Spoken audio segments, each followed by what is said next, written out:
Whew. How many of y'all's ready for tonight? Sorry, I ran a little bit late there. Trying to get everything organized. Something kind of happen. Hey, Logan, could you shut the door, buddy? Sorry about the glare. We're trying to get everything organized. Yeah, we got a lot of werewolves. That's kind of scary. I ain't no telling what's going to happen tonight. We got a lot of good things to talk about, guys. We got a good show set up for you tonight. We're going to talk about um, what happens whenever the cryptids start mimicking us, and how many of y'all have had them mimic you, uh, impersonate you, act like you. So we're going to get into that. I'm going to be talking a lot about a lot of personal stories, personal accounts that's happened to me. We're going to talk about Kirk has some dark stories he's going to talk about. And we're going to get into why you don't want them around your house, at what they start doing, the games they play, and how far that they will actually take these games. It can be very dangerous what they will do. They honestly don't have a line in the sand. They don't like you. Remember, they only tolerate you. Uh, Also, I would like to wish all the fathers out there a happy Father's Day. I hope you've enjoyed your Sunday afternoon, been able to spend it maybe cooking out, spending time with family, just relaxing, watching a movie, whatever it may be today. I hope you all have enjoyed it. Uh, I think I'm going to go ahead and bring Kirk in while I finish the rest of these announcements. That way we can get the show on the road here just pretty soon. Good evening, all, and happy Father's Day to all the fathers out there. I think tonight will be a pretty good show. Hey, We Kirk. have some. How you doing, Mike? We have some good things to go over. Shall we say encounters? Things that have happened, and I'm looking forward to it. Mike, I'll turn it back over to you. Happy Father's Day to you, Kirk. Thanks for being with me tonight. Thank you.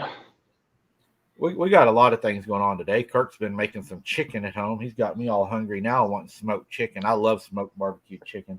Uh, First of all, I'd like to thank everybody for their prayers. This channel has came together not just once or twice, but many times for each other. For me, for my Yes. aunt, I've lost. For an aunt that was sick that made it home, one that went to the other home. Uh, but y'all were there. I get many prayers when the storms are coming. You guys contact me, you check on me, and I just wanted y'all to know that you're more than just a number here, more than just a name. You are appreciated here, and we enjoy each and every one of you. When we're offline, we talk about you guys all the time. We're getting where we know a lot of you by name. Me and Kirk today was talking about a lot of you. Y'all, you're becoming a special place in our heart. It's not just a channel anymore. It's a place to go, and to me, that makes a difference. It's a It family. it has. It's grown into a family, and the prayers for Kirk when he was sick, and for Cal, and just everybody. I just want to thank everybody and let y'all know that it did not go unheard or unfelt. It meant a lot to us. Um, I'd like to go ahead now and just let y'all know that we're going to have two lives coming up. Kirk, I don't think I've even told Kirk this. The No, two you days, haven't. I don't think I have. I've been working.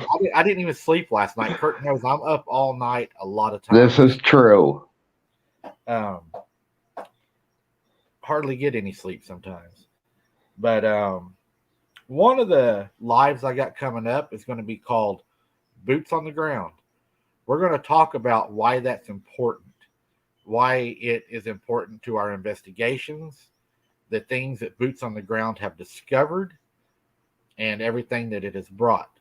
Um, the second one I've got coming up will be after that is going to be gifting. We're going to talk about why you should not gift, why it's a bad idea, in our opinion. Some of you may think that it's okay. The third one we're going to talk about and I think it's going to be a work in progress. And we're going to see what you all think about it. Me and Kurt kind of kicked it around today. What would you all think about if we was to pick a night and have a call-in night where the guests could call in and ask questions? My opinion is it would be great. I think it would give people the opportunity that don't have enough information for an hour-long show to be able to come on and ask their question and get a live answer from our panel. I think it would be a big way to open up the show. Sure. I seen Jessica Jones is in tonight, another Boots on the Ground. I have all the respect in the world for her. If you haven't subscribed or support her, guys, I'd recommend you go check her channel out. She's an awesome person. She supported me when I first opened my channel, and she is just a very warm person, and you feel very warm when you're on her channel. So big shout out to you, the Cryptid Huntress. Thank you very much for joining us tonight. Thanks, Jessica. And I'd also like to start out tonight by saying that we're a channel that just does not talk the talk. We walk the walk. We are a boots on the ground investigational channel, where we go out and we investigate and we try to put the facts with the evidence. If we took everybody's word for it, well, we'd be chasing a bunch of Bigfoots, probably driving tricycles down the yellow brick road. But sometimes you can't take everybody's word for it, because unfortunately there is people out there that are fame seekers that will tell you anything to get their name out there. And Correct. I think that investigations are important to find the facts of the case and not to present false evidence. At least if you present false evidence, it's not for lack of trying to find the truth. You're not just throwing it out there as truth. It takes getting up off your ass and actually applying yourself to find the evidence. That is correct. That's pretty much all the opening I got. I know you had something I think you wanted to say on the opening tonight, Kirk, and then after that we will do a welcoming to everybody and we'll get this thing on the road. Well, actually, the biggest thing I'd like to say is, hey, Jeff, how you doing? That wasn't it, but I do think it's important that we greet our people as they come in. Unfortunately, we haven't. You're the first one I've seen come across yet. But what I'd like to say is boots on the ground are very important. There has been so much evidence found. There has been so many facts gained and gathered from people that actually go out there. Anybody that just sits at a computer, there's no way you can actually find out. All you're doing is taking people's words, adding it to a database, and you have no idea whether they were telling the truth or not. I would even put it like this: if a doctor walks into your the room you're waiting, the waiting room or the office, and he says, "Hey, Kurt, we're going to give you a shot."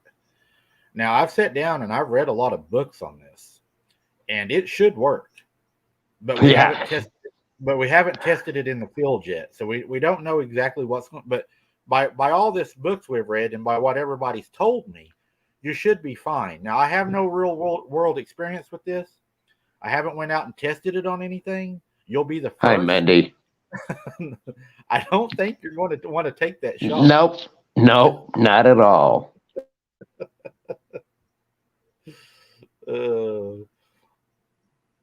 It's Hi, Lanita. I think we're going to have a good show tonight. I feel a little bit ornery tonight. I may end up getting in some trouble. I don't know. We'll see. We'll see we will. We will.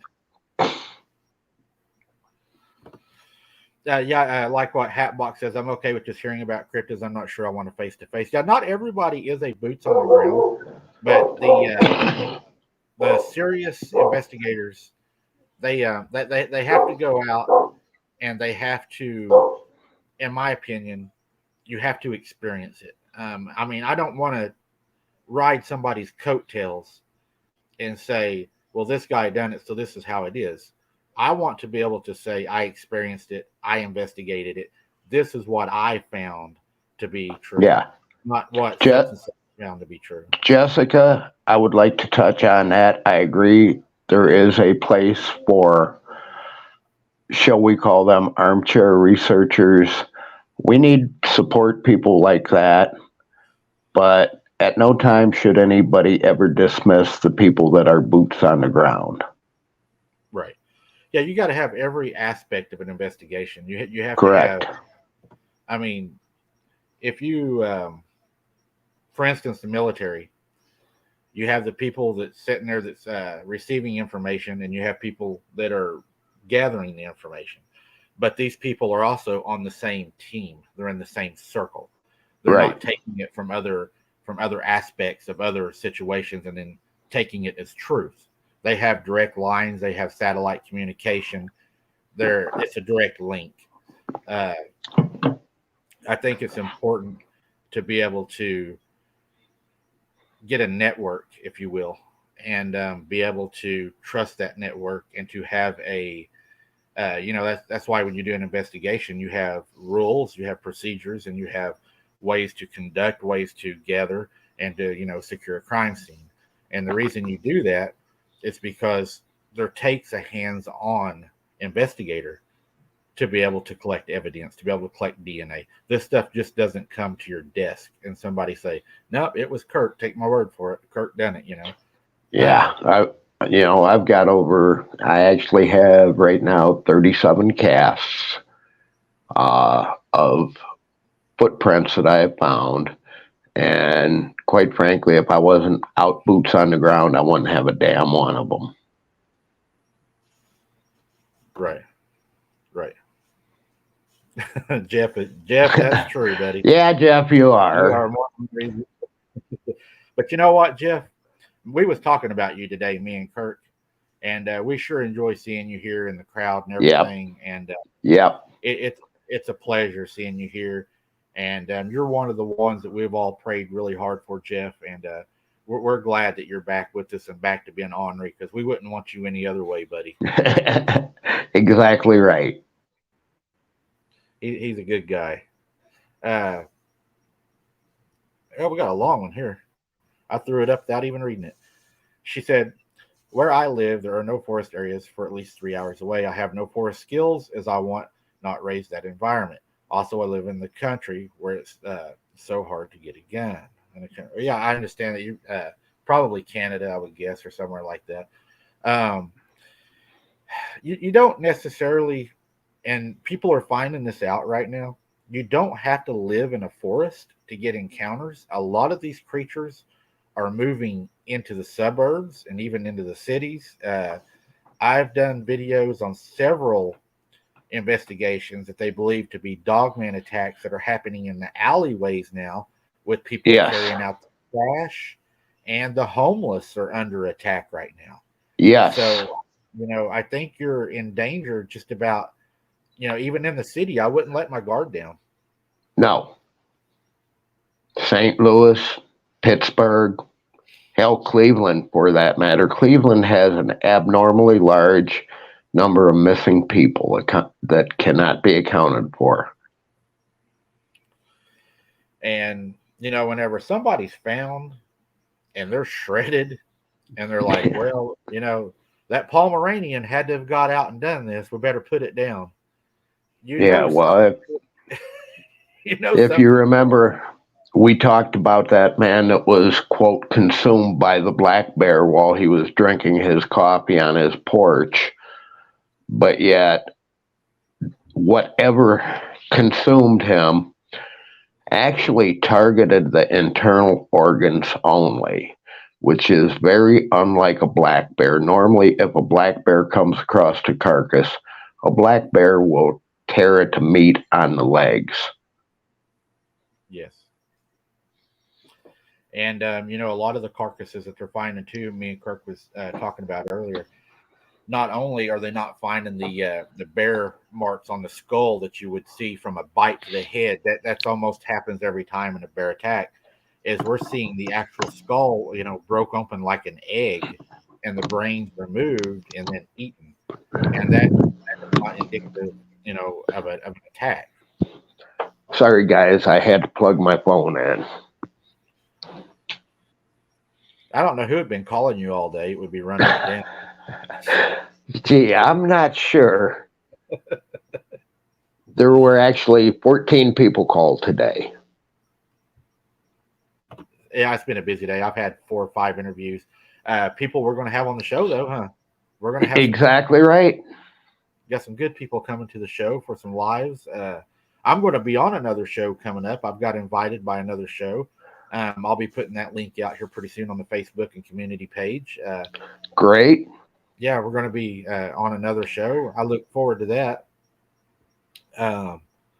Yeah, I think we're going to get into some really good stuff tonight. I'm excited. I know you're excited. We talked about Yeah. that we was going to talk about tonight, and well, they mimic a lot of things, and we're going to talk about tonight that they don't just, hey, there's hellbent haulers in here tonight. I seen them for Very a second. good. There they are. Good to see you guys. But they can also mimic other things. And I'm going to share one with you guys that happened here in a little while that actually happened to my family. And it was a really crazy night. And I will explain a little bit of why it made me mad, why it angered me. And I had a Very person good, ask Shell. me, I had a person even ask me if I felt sorry for shooting it. No, I don't feel sorry for shooting it. It was under the circumstances that it done it, and I would do it again. I have no Exactly. problem with that, and I'll explain that later. It really bothered me. It bothers me to this day. But getting back to it, I want to talk about.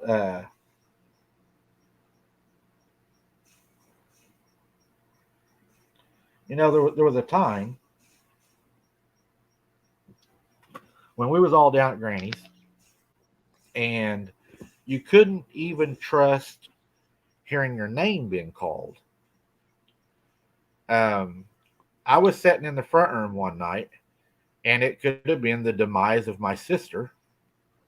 I heard something outside say, Sarah.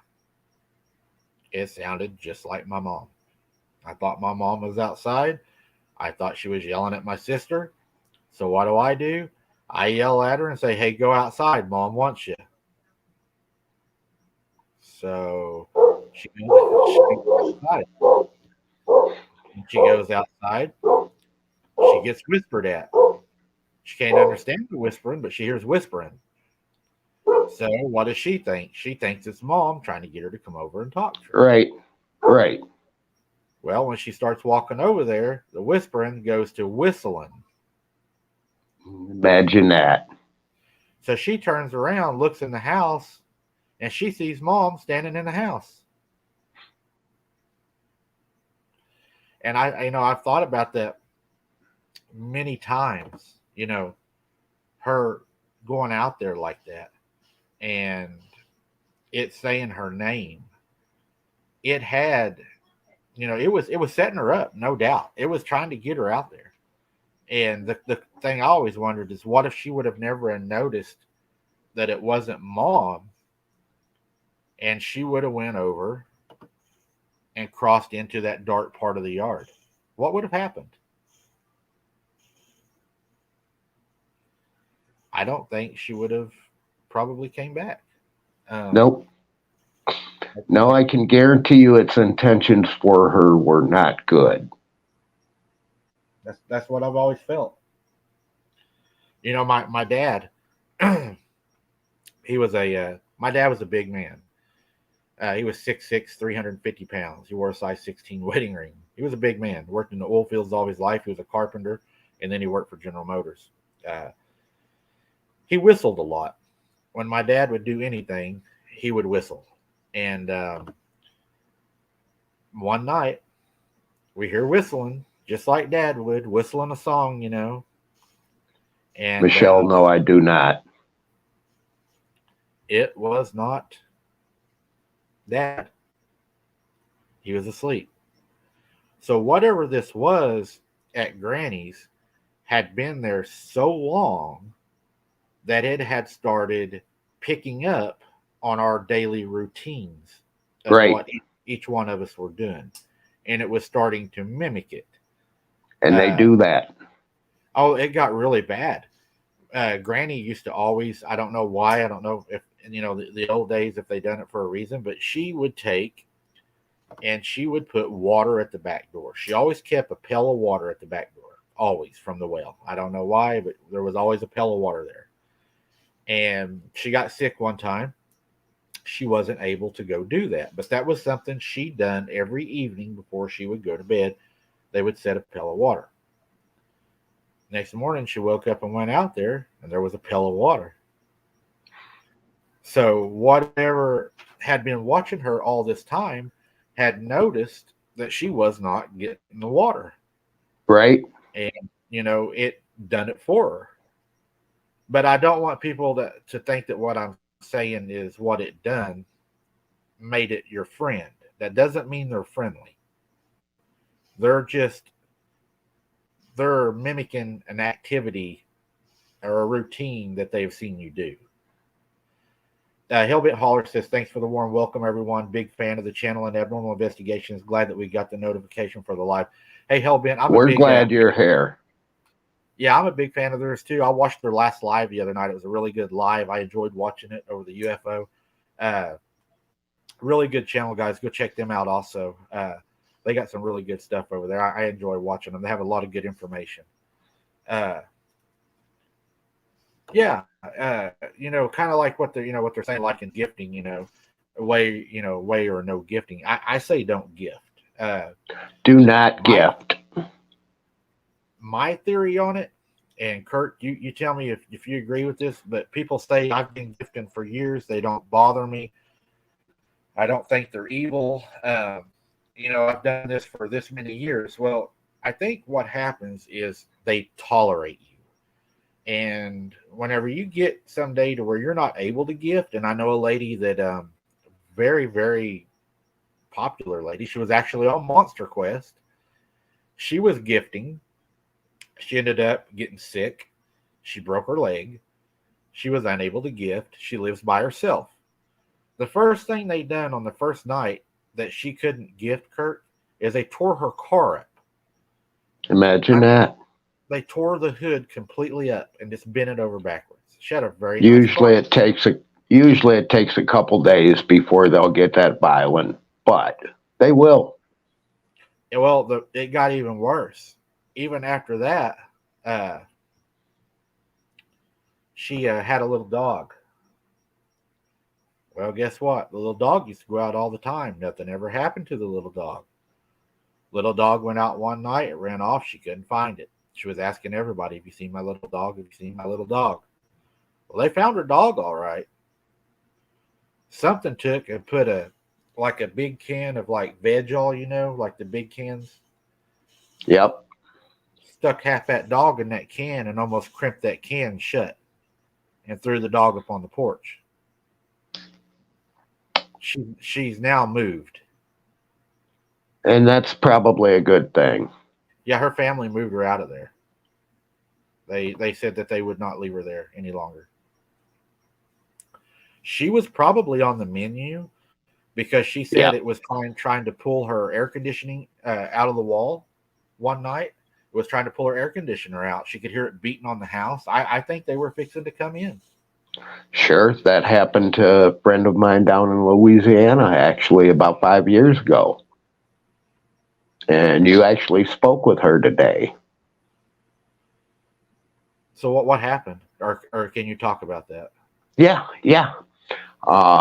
Quite frankly, they went to a new house.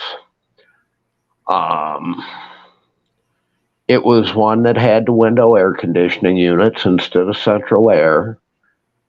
They had a bad feeling from the moment they arrived there, but couldn't point their finger at exactly what it was. Heard noises, but there again, couldn't put their finger on exactly what it was. And the one night, something told her she actually used to sleep with, even though the window would be closed, she would leave the shades up so she could watch the morning sunrise. And the one night, something basically told her, shut the curtains, shut the shade. About 30 minutes later, she said you could hear something trying to rip the air conditioner out. Not, I shouldn't say rip, something trying to remove the air conditioner. And she basically stayed awake all night, huddled up in the corner by the door. Her husband, when he woke up and found her there, he couldn't believe her. You know, he didn't think that would happen. He went out, here it is, daylight already, no big deal. He goes outside and literally finds scratches on the air conditioner and scratches on the side of the house. Well, yeah, that was last night at that house. Right. Yeah, it only took the one time and they got the hell out of there. I don't blame them. I mean, Michelle, that's a very good possibility, and we'll discuss that more on another one. Yeah, we've already talked about. We're actually Yep. We're actually working on that right now. That's Yep. funny. Are you spying on us, Michelle? We're gonna be watching you. Yep. But yeah. I mean, there was times, and I've told before on here. I've said, I was scared down there, and I didn't, want to stay till dark because I knew we would have to leave in the dark, and I was scared a lot of times. I'm not afraid to say I was scared. I was afraid many times.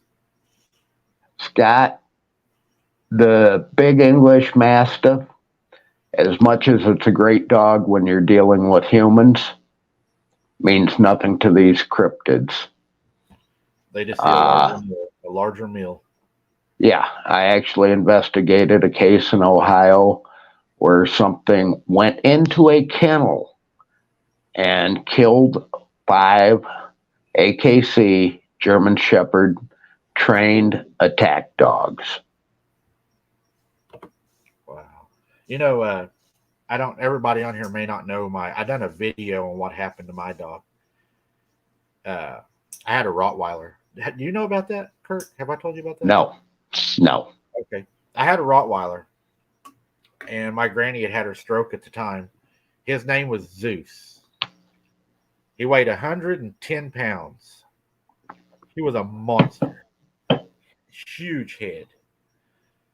He was my baby boy, and he ran wherever he wanted to go in the yard. He did his thing. And one night, that creature jumped over the fence, got into it with my dog, and I grabbed my gun. And by the time I ran outside, my dog had already ran back to the front yard. And it sounded like you're right, hellbent. It sounded like a large dog fight. And my dog had a hole, and the hole was just below the anus and just above the testicles. And it was looked like a mop handle hole. I took the dog to the vet, and the vet said that they wasn't sure what had done it, but something blunt was shoved into his stomach. Now, they doctored him and everything, and they kept him, but he did not survive it. But the vet didn't even know what had caused that injury, what had happened. We. But yeah, I lost a good dog to one of them, a big, strong dog. Sure, I came home one night to my Alaskan Malamute. His head twisted completely backwards. Yeah, it bothered, and that's one of the reasons it doesn't bother me that I shot that thing. That's just one of the reasons, not the main reason either. But it is one of the reasons that it, it didn't bother me. There was a night that I was staying at my granny's, and it was me, my cousin. I won't use his name because I don't have permission. I try to respect everybody's. You know, if you don't want your name used, I won't use your name. But we were sitting in my granny's house, and we was in the front room. She had a large picture glass window, the big wooden door, that went out into the porch I told you about with the plexiglass, and then another locked door. And we're sitting in there, and all of a sudden it sounds like dad or somebody, starts beating on the front door. It was like a big knock. And we look out the door, and of course it's under the shade trees, and you got the big yard light, so you can't really see. You can just see there's a big person there. My dad was a big man. So we thought, it's dad. We open up the door, go outside, it's gone. Your dad's car's not there. So we go back inside, and Granny's like, well, if your dad wants to talk to you, then he can call. We're not going to open the door again. Exactly. Well, it starts beating on the door as soon as we shut the main house door again. And it's like, how is this thing doing that? So the big picture glass window I was telling you about, we crawl up on the couch. It's set right underneath the window, and we pull back the blind, and we're watching, to see what's doing this, right? And then there's a boom, boom, boom, boom, boom, but there's nothing at the door, nothing. And we're like, how in the hell is it beating on the door, but we're not seeing it? So it keeps happening. Well, we shut the window, it starts beating on the window. Then it starts beating on the air conditioner, and it's like beating all around the house. It was freaking us out. We were just kids, 12, 13 years old then. And my granny, she calls her son, which was in Vietnam. And, my uncles, they all live pretty close. So they come down and they start looking around. Can't find it. Well, the next morning, whenever they're checking everything, looking around, they find a huge, muddy, like knuckle prints on the plexiglass front door. And my uncle gets to looking at it, and we're like, it can't be nothing there, Uncle. There was nothing there. We was watching whenever it was knocking. There was nothing there. It had to be a ghost. We were thinking it had to be a demon, because we couldn't see nothing. And he started laughing. And he goes, what? No demon, boys. He said, look at them knuckles. And we looked at them. The knuckles were upside down. It was on the house. That was weird. You got a knock right when we're talking about knocking. It was on the house. A verification code should be coming through. And it was reaching off the house, knocking on the doors and on the windows from being on the roof. So whenever I walked outside, when I thought it was my dad, it was probably right behind me laying on the roof watching me.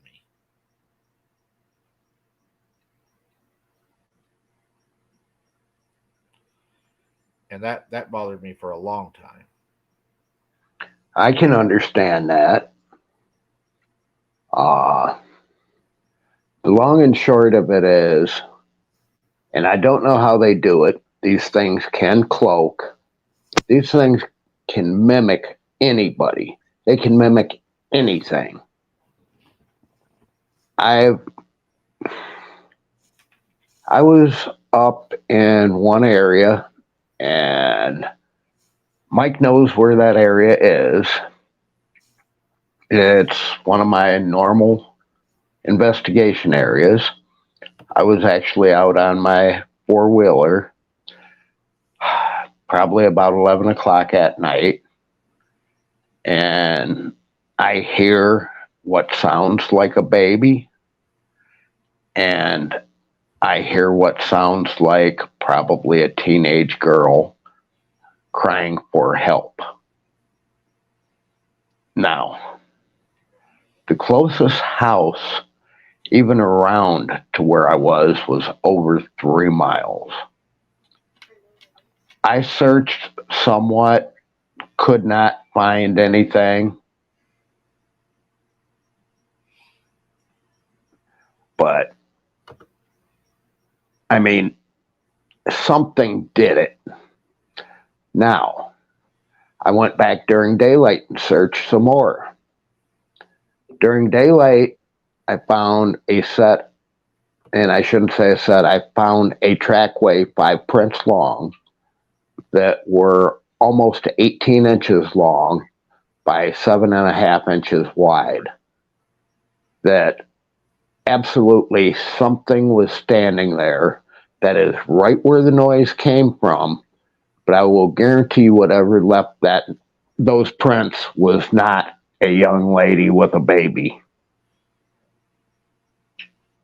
But they're so good at it. I mean, they can Yeah. actually see them. Guys, excuse me for about 2 minutes. I'll be right back. Like what Kirk was saying is they sound so familiar, or they can sound like, an actual lady.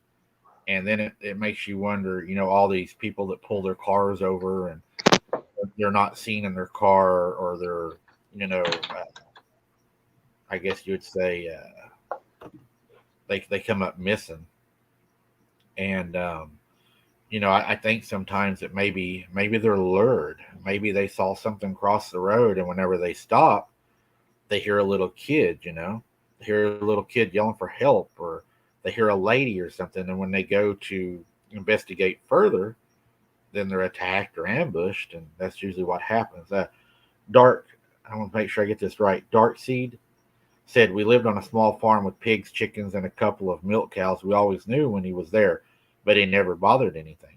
But he could mimic us. Grandpa had a lot of animals also, and it never really bothered them either, unless it done something and we retaliated, and then it's like it would retaliate back against the animals, and that seemed to be pretty much what it would do. But as far as coming up to the house and just attacking the animals or something like that, it never really done that. And yeah, I think Jeff probably even seen the video I done. I have a video, guys. I think Kurt seen it. I had, and people can say, well, it was a panther or whatever. But I'm telling you guys, I done a video. I think Kurt seen it. I'm pretty sure Jeff Townsend seen it also, where I caught the best baby cries I've ever caught on video. This thing sounded just like a baby, and it was crying and crying and crying. And I remember Kirk even told me, he said, Mike, I was so glad. Yep. Huh?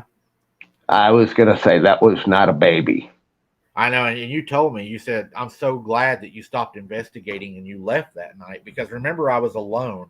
And yeah, I do. I think the name of that video was They Tried to Ambush Me Tonight or something like that. Yeah, something like that. And if you remember, I actually had sent that one to the forensics sound engineer. Right. And he said he didn't know what the hell it was. It was not human that made that sound. It was not a bobcat. He rolled out 200,000 different sounds. And he was left stumped. Yeah. Yes, it is, Michelle. He heard it too. He said, yes, I saw it and I heard it clearly, Mike. It was a crazy night that night. Yep.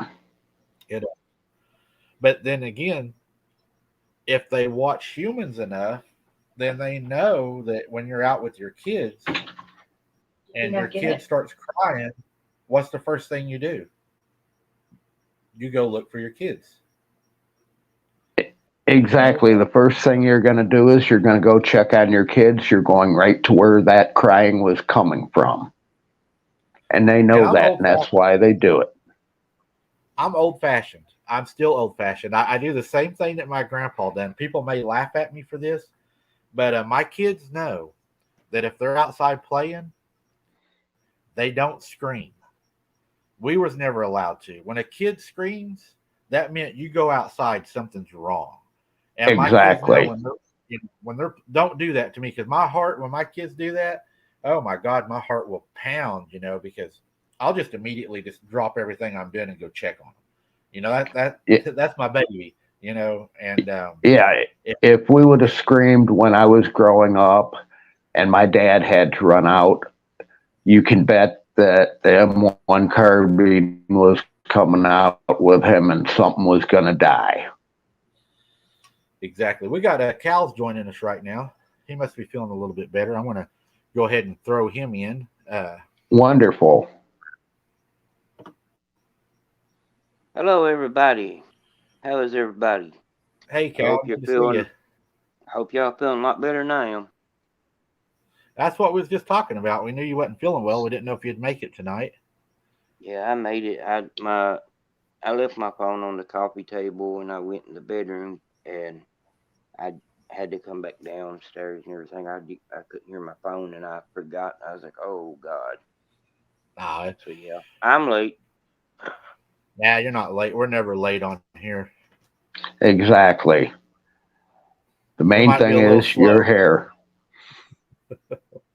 Yeah, but if like I was talking about, if we was allowed outside to play, we just had to come inside the fence when it started getting dark. But after, they counted heads and made sure everybody was there and everybody had all 10 fingers and toes and everything, you could go back around in the area of the house, like on the street and stuff, and play. But if you screamed, dinosaur, the boogeyman, Stay Puft the Marshmallow Man, somebody better be after your ass. Yep. Because if not, that belt would sing. Yep. That's what happened at our house. Like Henry says, my Mine grandkids were in the too. stream, screaming and playing, and they called a coyote within 10 minutes. And I've noticed that even on my fishing expeditions and stuff. I can go down there and fish, and if I go alone and I'm quiet, because I'll build me a fire and I'll throw some, I'll make some coffee out there. I'll cook me some soup or something and kick back, enjoy the sunset. Do some fishing. Sure. I'm more than likely Yeah. not going to hear anything. But now I take my mom and I take the kids, and they get to roughhousing and yelling and playing, and not screaming, just being Mm-hmm. kids. And I'll guarantee you, if they don't pull a cryptid in, you're still going to have coyotes and other predators coming in, because something Oh, about yeah. a kid's voice. Well, you Well, let said you me took your mom, and your mom is a cryptic magnet, anyways. let me throw this one out there for you. And I know we've got a lot of deer hunters out there in the audience. Used Oh, to yeah, there's be, a bunch of us. used to be, I would go down to Logan County, West Virginia, to a buddy of mine's dad's farm, and there'd be about six of us go there. And Timmy, the buddy that his dad owned the farm, you know, he would really, we didn't think he was taking the hunting serious. He'd sit up half the night drinking. He'd have the radio blaring, the fire roaring, and we'd be trying to get some sleep, get out early in the morning, try to beat the sun coming up. Nah, Timmy would never even leave the campsite. Timmy said, with all that noise, they're always going to come in to investigate. Well, I'm going to tell you what, cryptids are no different. And how successful was that, what Timmy did? He got a big buck every year, and he was almost always the very first of us to get his deer that year. Never left the campsite, though. It's Well, just something about a kid. yeah, it's their voice, where they're out there making that high pitched scream and everything, and it's like, oh, dinner is served, and they come in looking. Yeah, it's like having a big sign out there. Baby back Yep, ribs here. yep. All Yep, you can eat. yep. And I told you before, If you want to go, smoking ribs out in the woods has a habit of drawing them in. If you want to see a cryptid, Hell, smoking all you ribs need out is in a the bunch woods of has a habit of rope calling and a me young in. kid. Yeah, I better draw Mike in Not too. really. Disclaimer. Disclaimer. Disclaimer. Yeah, do not tie a Disclaimer. rope to your kids and send them into the tree to see if something will bite. Using your kids for bait. Oh man, That would I be didn't think wrong. that was that bad an idea. No, not really. Man. Like, oh, But you failed that math test? It's all right. Get the bait rope. but you know what? I'll tell you what was weird though, and I seen it happen with my kids, and it freaked me out. We were sitting down there one night, and it started its stuff. It's whistling, and well, I'll explain the whole thing to you. What happened? We're sitting down there fishing, and we have a fire. I always have a fire, and we're sitting there fishing. The water's in front of us. It's me, my mom, two other adults are sitting there, and we have the kids in front of us by the water. The kids are right in front of us by the fire, by the water. We can't do anything. We're not seeing the kids. So we're sitting there. And the Right. kids are playing sand. It's really sandy there, so they're digging. They got their cars. They're sitting there playing, and then you hear this whistle, and we know exactly what it is when it happens. You're used to it. You know what's happening. So the whistle doesn't work, so it starts making a cow noise. Well, everybody that's around here knows there ain't no damn cows down there by the lake. There's no cows. And the cow doesn't work, so it starts crying like a baby. And my mom looks at me and she goes, "Do you hear that?" And I was like, "Yeah, I hear it." We're sitting there fishing. Yeah. And we were catching fish at night. It was a good night. And then a little bit later, my little boy, he goes, "Ow, ow." And I look over at him. I said, what are you doing? He goes, "Dad, something hit me." I said, "There ain't nothing hit you." And so people know there is no trees over us where I fish. We're on the lake where there's no trees. It's just sand. There is no trees where we fish. So we're sitting there. And then my little nephew goes, "Ow, ow." And I'm like, "What is wrong?" And they're like rubbing their head and stuff. So I walk over there and they're like, in their hair, it has like sand in their hair. So we start looking around and there's dirt, like little dirt spots on their back and stuff. And I'm like, "What in the world?" So we're sitting there, Yeah. little bitty. How when you're at the lake, how when somebody drives like through the mud, how like it'll leave like the little round, hard pieces of mud that'll dry, Mud. like the little pebble looking, Right. but they're mud. Yeah. It was We flipping. used to. It was flipping those up there, hitting the boys in the head and in the back. So me and mom were like, "Okay, whatever. Let's just move the kids over out of the way." So we moved the kids over in front of us to where it would have to hit us to hit the kids. Right. It totally repositions itself, and it starts throwing sticks, hitting the kids with sticks. And one of them hits my mom in the hair, and she has to untwist the stick out of her hair, and she's like, "What in the world?" So I put my chair over on the other side where it would have to hit me with the stick. It was so in tuned on the kids at night that when that didn't work, it started making little baby kitty cat sounds. And this is the part that scared me. This is what scared me. And it honestly bothered me. My boys love cats. We have a lot of cats here on the farm. They do a lot of great things on a farm, And Right. they're always taking care of the baby kittens when they find them. Well, when it started making the kitten noise, what's the first thing the boys wanted to do? They wanted to go out They there want to and go find that play baby with the kitten. kitten. Yep. And that bothered me because I tell you, these things are smart. Yeah, Yes, it was they'd had me years repositioned. ago. They would have had me years ago if they learned how to bake chocolate chip cookies. Yeah.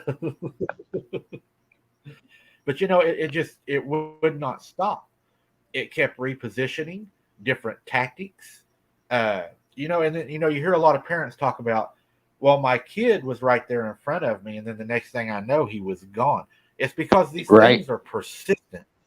They don't Yep. just try once. It's like they get fixated on that kid. It's like, Yep. I'm going to get that kid, you know. And I was telling mom, I was like, that this is bad. So I got pissed off. I'll be the first to admit it. I got mad. I got up. I carry my sidearm, and I usually carry a 12 gauge with me whenever I go down there, and I carry multiple loads for it for different applications, we'll say. And I treat my guns like a tool. You carry the right tool for the right job. And mom said, "Do you see that over there, standing by the water?" And the water kind of backs up into like a drain ditch. It's actually an old road that used to run through there, but since they flooded the city, it's more of just like a backwash. And whatever it is standing right over in the middle of the thickest, nastiest stuff you'd ever seen, right? And you can see it. Well, it dips down and it starts hopping like a frog, like a bullfrog kind of, not like a large, like high jump, but like that small fat jump, like well somebody else could do. It was doing that, Yep. and it was like a slow jump. And mom's like, "You see that?" And I was like, "Yeah." And I leveled off and shot the thing. I was like, you're trying to get my kids, and you're throwing rocks at us. You're hitting us with rocks. I felt we were in danger. I was in fear for the life of my kids. I put a double up buck out through there, and everybody heard it scream. But when it screamed, I'll tell you what it sounded like, and a lot of people are probably going to say that's what it was. I know that's not what it was, but it's a panther. But the reason I know it's not a panther is because when it hauled ass back through the woods, it was running on two legs bipedal. Panthers don't run on two legs. Exactly. No, they do not. Mike, Jeff has a question that I'm And if unsure they do, of I want to what he catch it and kill means. it to the circus. Mike asked Kurt about the fish scales on the one that was attracted to your mom. Oh, okay. Yeah. Kurt, you remember I told the story about the first time it came to my granny's? My uncle had came home from it jumping on his car and had fish scales all over it. That Right. creature was always attracted to my mom. And there was let's see, 6, 7, there was 5 other girls down there, 6 other girls down there. There Yeah. were 6 other girls there. Why do you think it was attracted to my mom and still is to this day? Because it still happens to this day. I know that's what he's wanting to know. It is strictly everybody puts off their own unique scent. Thus, that's how tracking dogs work. And these things can literally their noses have to be a hell of a lot better than any tracking dog that I've ever been around. Uh, it's something about they pick up on something on a person, and it seems that they will not let go of them. They want that person for some reason. And it's just like Hawk Spearman, he was, shall we say, a camper in Salt Fork State Park in Ohio. He was a witness to the Ohio Grass Man, if you want to call him a witness. He ran into it several times, but as they were camping, and when I say camper, they had a 32-foot tow behind the truck camper, which is pretty good size. The entire time that they were down there, the Ohio Grassman would literally come by at night. It would shake the camper. It would rattle the doors. It would try to get in. Hawk, on several occasions, ran out with the shotgun. There was nothing there to shoot at. Hawk's girlfriend, and I'm trying to remember her name, but she actually went out once before Hawk did because they were trying to figure out what was going on. She goes out, she sees the Ohio grass man, scared her to death. Now, Hawk's only 2 steps behind her, and by the time he gets out, it's gone. It's, as he put it, it's as if it went poof right into thin air. Well, we know it can't go poof into thin air. It moved, but why was it willing to show itself to his girlfriend, but not to him? I don't know. I don't have those answers. There's something about her it fixated on, just like many, many times there's one will fixate on a certain person. And there can be an entire house full of people there, and it's only going to want that one person, be it a boy, be it a man, be it a girl, lady, whatever. There's, for some reason, they choose a person. I've never been able to figure that reason out. I'm going to touch on something that may be sensitive. I hope there are not young children in the audience, but I'm going to do this very tactfully.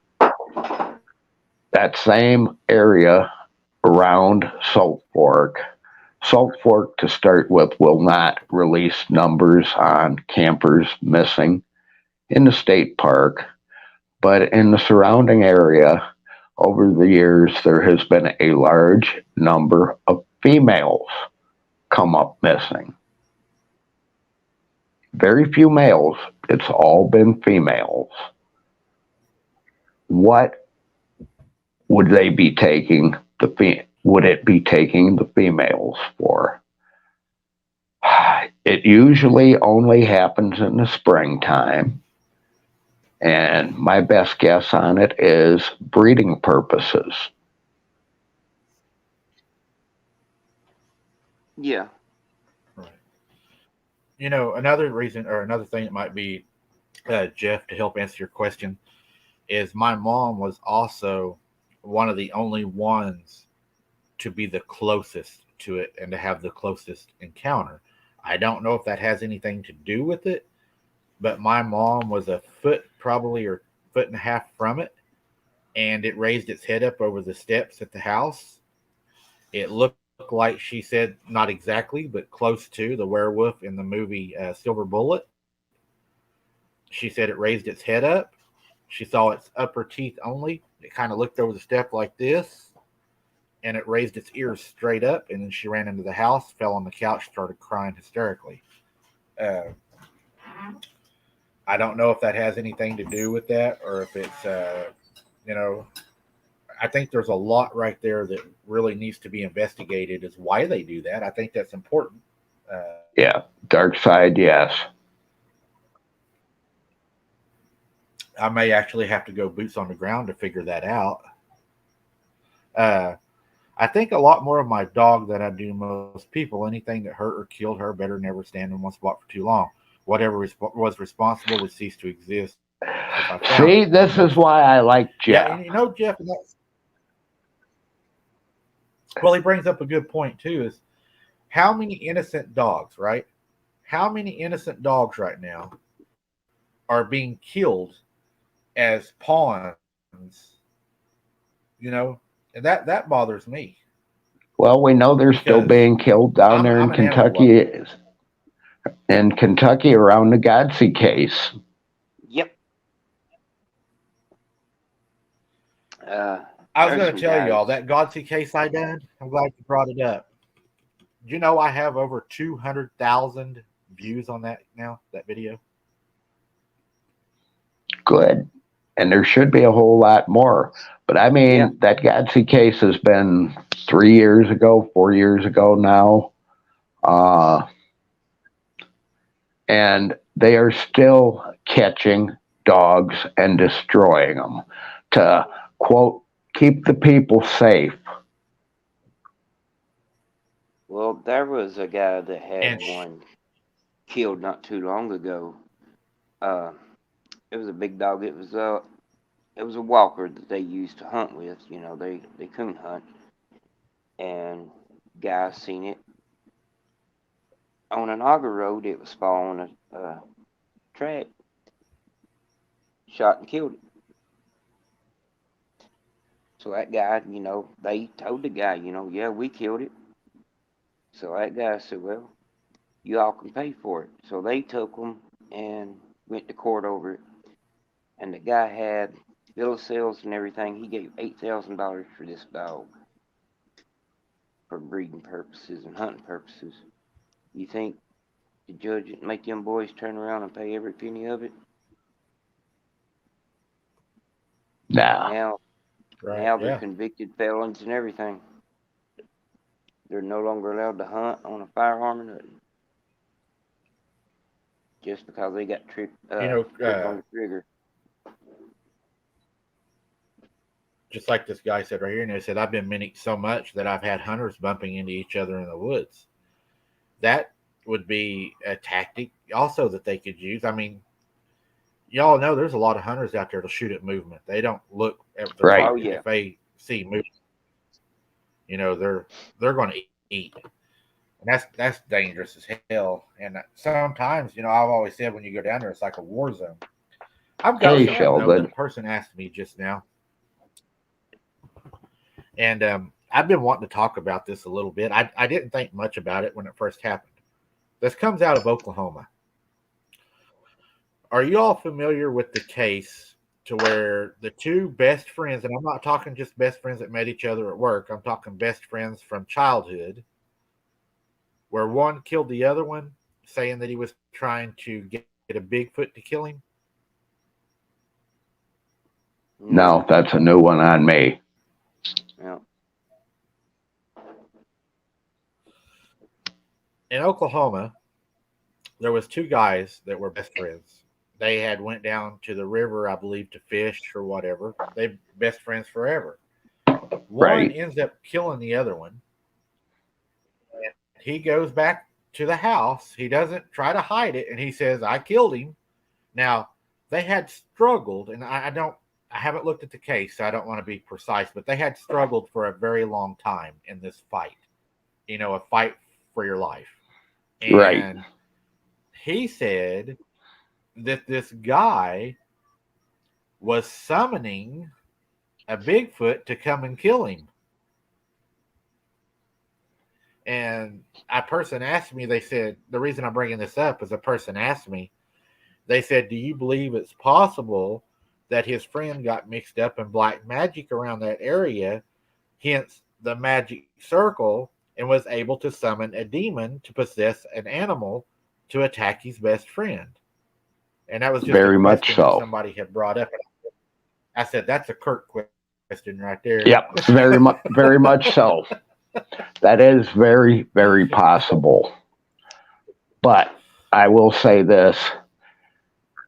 I don't believe if a Bigfoot showed up that was possessed by a demon, I don't believe that guy would have won the fight. Period. That No. Bigfoot would have grabbed him, snapped him in half, and it would have been over in 3 seconds.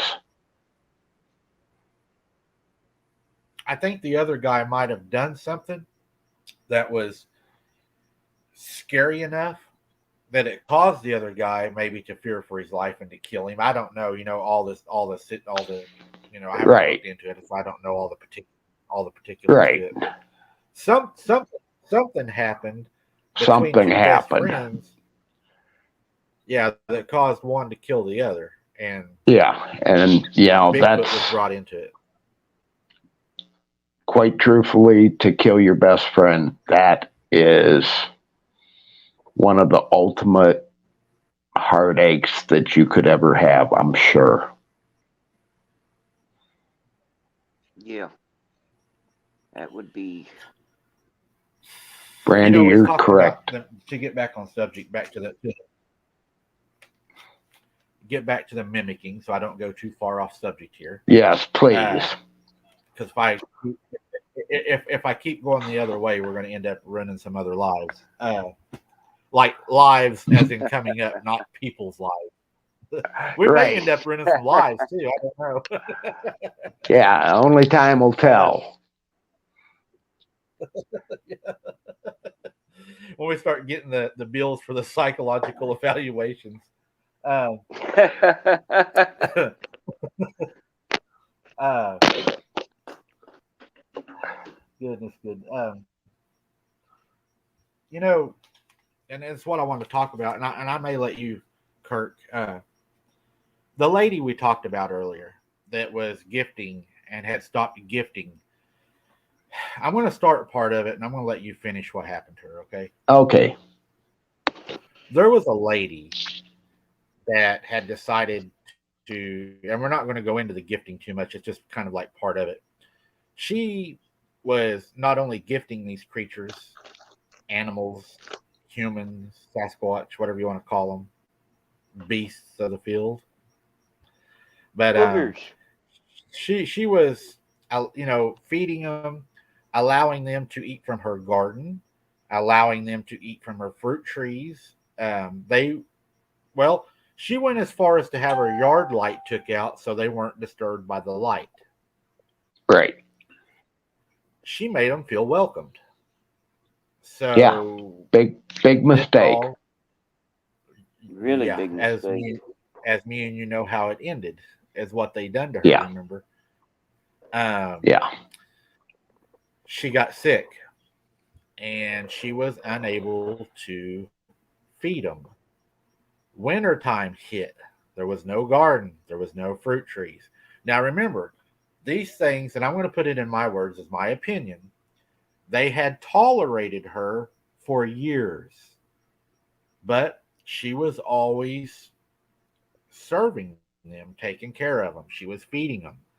And I'm sure in the wintertime it's nice, like the birds and stuff. I feed the birds, It's nice that they don't have to hunt so hard or forage so hard to find food. But she fell ill. She was unable to do it. And they disgraced her. And me and Kirk talked about this, how it was a dominance, disgraceful act at how they killed her. Yes, very much I'll let so. Kirk finish that. Well, basically, other than having her guts ripped out,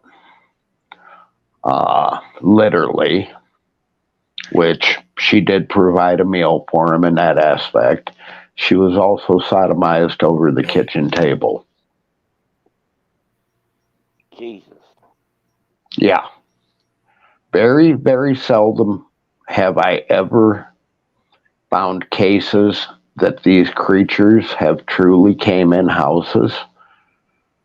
Almost all cases of creatures and houses, they will stay out of the house unless you let them in.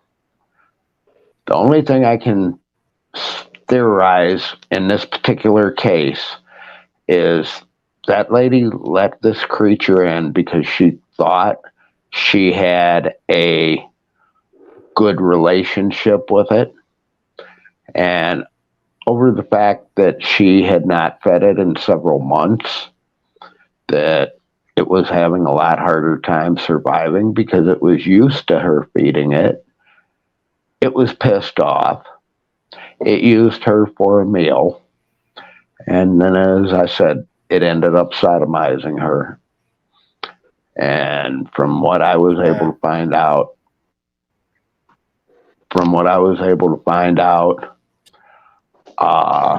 it may have been before she was dead. Jeez. Tanisha doesn't understand sodomized.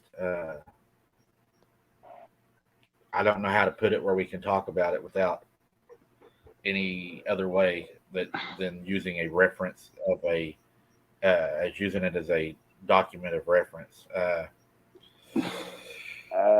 Yeah. I don't know how to explain that. I don't know how to. Not politely, anyways. Ah, God. And this was kind of why I was hoping you wouldn't touch on this one. Uh, Let's just leave it at raped. yeah, She was raped over the kitchen table, correct? yeah, And her throat was removed, right? Her throat was. correct. Her throat was ripped out. Her guts were ripped out. Her guts were eaten. Yeah, they always go for the soft organ. Nixie, yes, you are correct. That is the best way to describe it. Yeah. And you had another story, didn't you? Was similar to that, Kurt. That somebody was uh, hearing their voice outside and went outside. They lived alone or something. What we talking about? And they had went outside. Yeah, that freaked me out Oh, when you talked about that. If you want to oh, tell them there, back, I got to help my son just real quick. go ahead. There's several of them. Probably, probably the one I would like to most let you guys know about.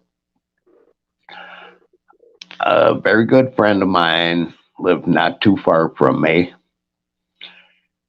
He actually, his, I won't say wife, his fiance, because they were not married at the time and ended up didn't get married, but that's regardless. Uh, they had both Bigfoot and Dogman activity around their house. Okay, at one point, Hank was outside. His fiance heard him yelling to her to come out. She, for some reason, didn't, which was a very good thing because even though Hank was outside, he was literally with me 3 miles away when this happened. Um, she swears it was his voice. She didn't go outside because she looked out the window, went up to the second floor bedroom, looked out the bedroom window, still couldn't see him. The way their property lays, you would, if you can hear the person, you could see them. So she literally decided that no, that can't be Hank. That's just her mind playing tricks. Okay, so fast forward. The lady's not there. Hank's there. Hank hears her calling his name coming from back right behind the barn. Well, Hank knows she ain't there. She's with his mother. But he's been with this lady long enough. He definitely knows her name. It was trying to get him to come out. Now, whatever this thing was, when Hank finally did come out, he came out very well armed. This thing snapped a 4-inch black walnut branch off and threw it at him. And he basically could not get a shot at it because he was too busy dodging the branch.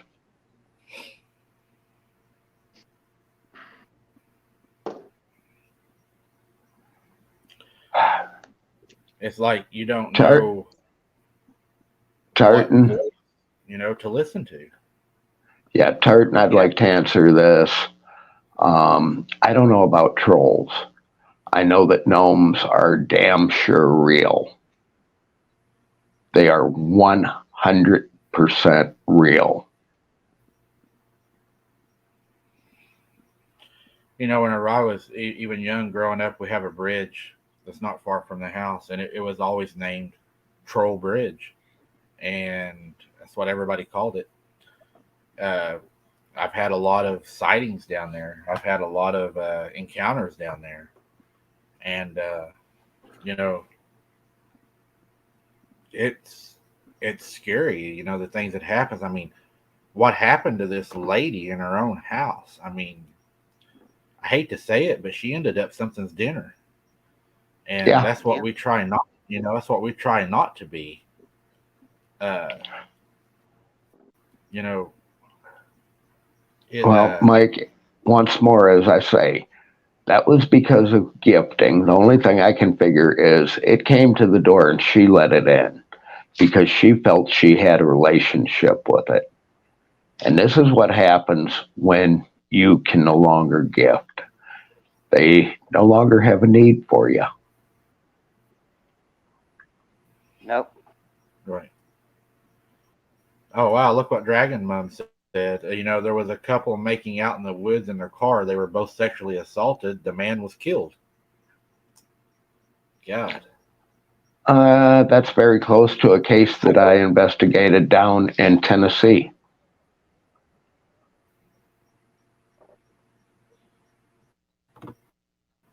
You know, I think I know about the. I think I know that the might be case the you were same talking case. about, Kurt. I kind of think you do. Yeah.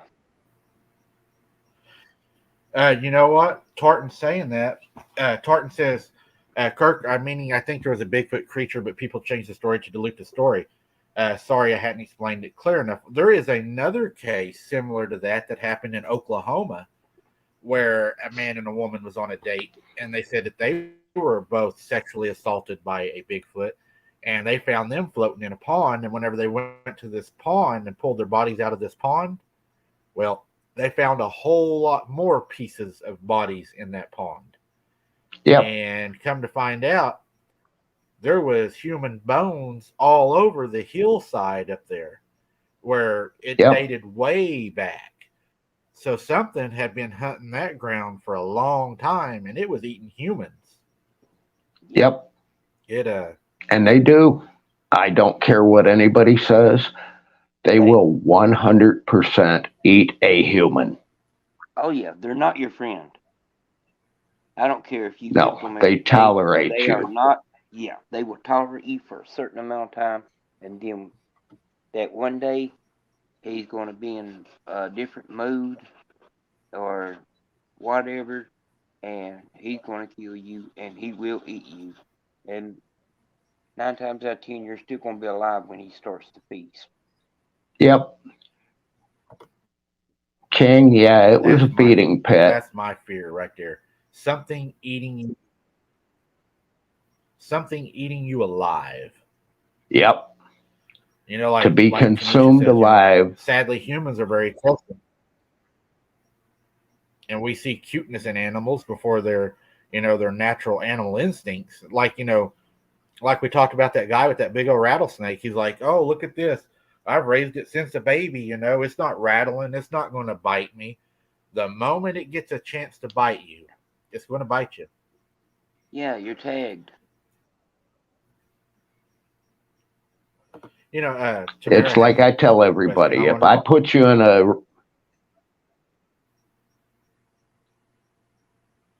Go ahead, Kirk. We just got a little bit of a delay. I say, it's like I tell everybody if I put you in a room with 1,000 rattlesnakes, tell you, don't worry, only one will bite you, you're going to ask me which one. Well, point blank, I can't tell you. Take your chance. You know, messing with these creatures and not having respect for the fact that they'll kill you is the same thing. Maybe most of them won't, but you never know if the one in front of you is the one that's going to do it. And then, Tamara says, I wonder what happened to the dead body of these things. What do you think happens to them? Well, And the other that's squat's a good coming in. question. We have found it. And we have found several areas that I'm trying to get permission to dig up. I believe we found a potential graveyard for one in Cal's home state of Kentucky. And I also believe we found a potential graveyard for one here in Pennsylvania. I don't look for the graveyards. I just look for what's going to occupy the grave.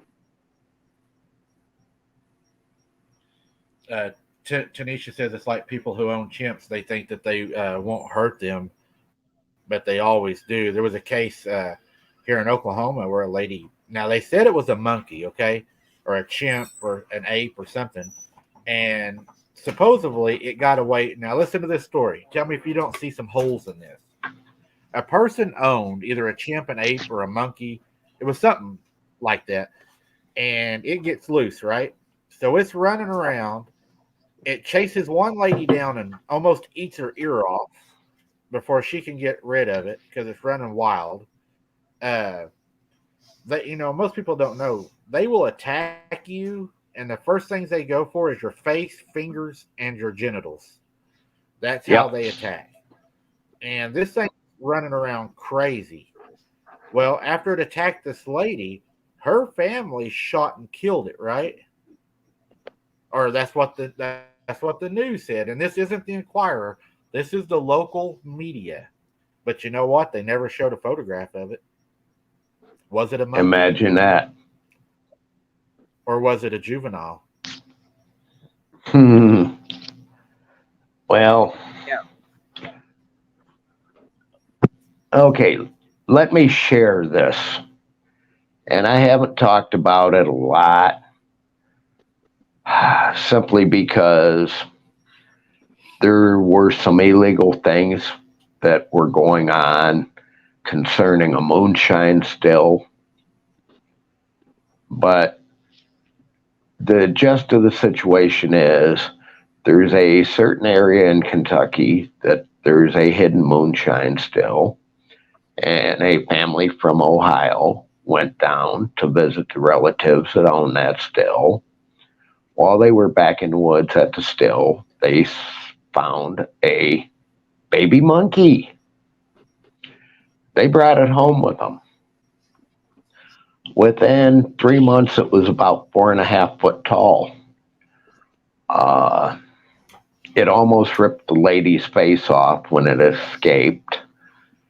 She required over 300 stitches and 5 additional surgeries after the initial one just to be put back together. And quite frankly, even to this day, and the numerous additional surgeries, she looks a whole lot like Frankenstein.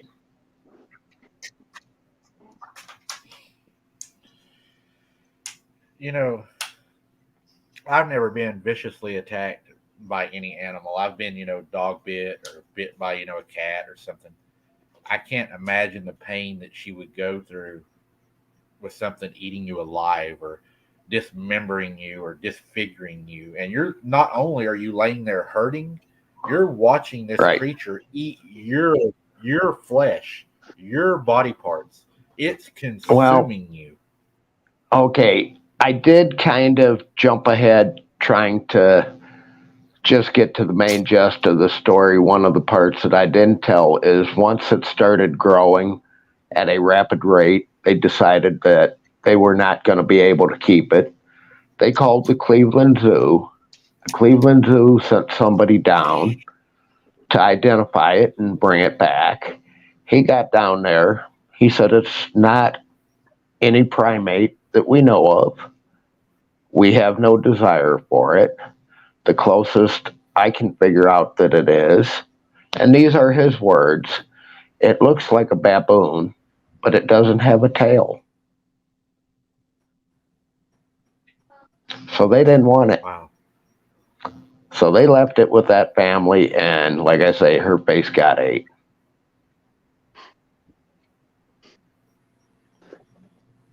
Wow. Jeff Townsend, Yeah. I do not Uh, know specifically of a cryptid that has scales. yeah, Jeff. The only thing I know what happened that night, Jeff, is my mom had seen it looking through the fork of the tree. And when my eyes hadn't adjusted, I thought it looked like a large bullfrog sitting up there. And I was like, wow, look how big that frog is. And I could see the yellow eyes, but the yellow eyes were big. And I was like, what is that? And I saw it blink. And I was like, oh, shit. That's not a frog. And it's looking at me. Right. And, we seen it. And I went back and measured with the tape measure the next day in the daylight. I don't know how tall it would have been, but in the fork of the tree where the fork starts, it was 7 foot 2 inches. Now, I can tell you this. Years ago, me and Tom Bryant, we actually looked into a case in West Virginia, right on the Ohio River, that the man claimed he had an alligator person living there that was part alligator. Did we find anything? No. We did find several areas that were slide areas, uh, much like a beaver would make or a muskrat would make, where they slide down the bank, except the slides were human size. What made them, I don't know.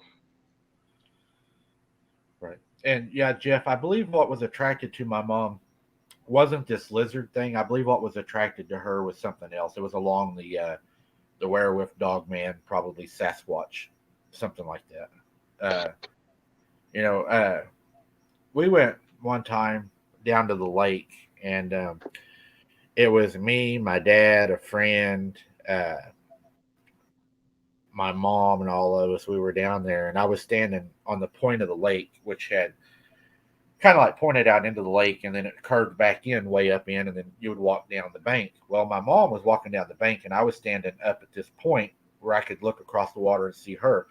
And it was my mom and was another girl with her. I can't remember who it was, but they were walking, and I saw my dad walking behind them in the trees because we were like looking for arrowheads and picking things up, looking at the shells, and just today, out having fun. And we can see my dad in the woods following them as my mom and dad, or my mom and the other girl, are walking closer to the water. My dad's more in the woods, looking under stuff in the bushes and all. Well, we're standing there, and all this is going on, and I turn around, and here comes my dad and his buddy walking from behind me. It wasn't my dad following. Right. So we heard that and got over to him. That day, we were coming out of the woods because we decided at that point it's time to leave.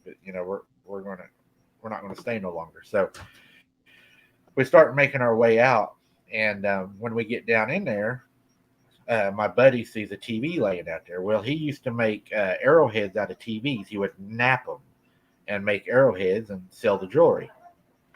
He goes, "Hey, Mike, there's an old TV over there. Can we go get the TV?" I was like, "Yeah." So we walk over to the TV and bust the glass. He notices a big bone, and I mean, this is like a large femur. And he's like, "I'm taking that home with me." Well, it was stuck in the ground, and we had to pry this bone out of the ground. Wrong thing to do. Oh yeah, he found out later. We pried the bone out of the ground, and he's like, "I have a friend at the college that can analyze this bone, get the DNA from it, and find out." Because I'm talking, this was a huge bone, and he lugs this thing completely out over his shoulder, loads it in his truck, takes it home, puts it on his front porch, goes to bed. Now, there was somebody talking earlier about, do I need to be careful in the city? Yes, you do, because he lived in the city next to an open field where they plant crop, but he's in the city. That night, he goes in, watches his TV. He's got his shows he watches. He watches these shows, decides time to go to bed. He goes and lays down. Now, remember, he's in town. He goes and lays down. He hears heavy breathing, just, and he's like, "What is that?" He's never had an encounter. And to even add more to it, he's a deputy sheriff. He's laying in his bed, and he's hearing this breathing. He doesn't know what it is. He's a friend of mine. He hears this breathing. All of a sudden, the air conditioner in his bedroom rips out of the wall. Not tried to, it ripped it out of the wall. He reaches under his bed, grabs his 30-30 deer rifle. Most everybody around here has a 30-30.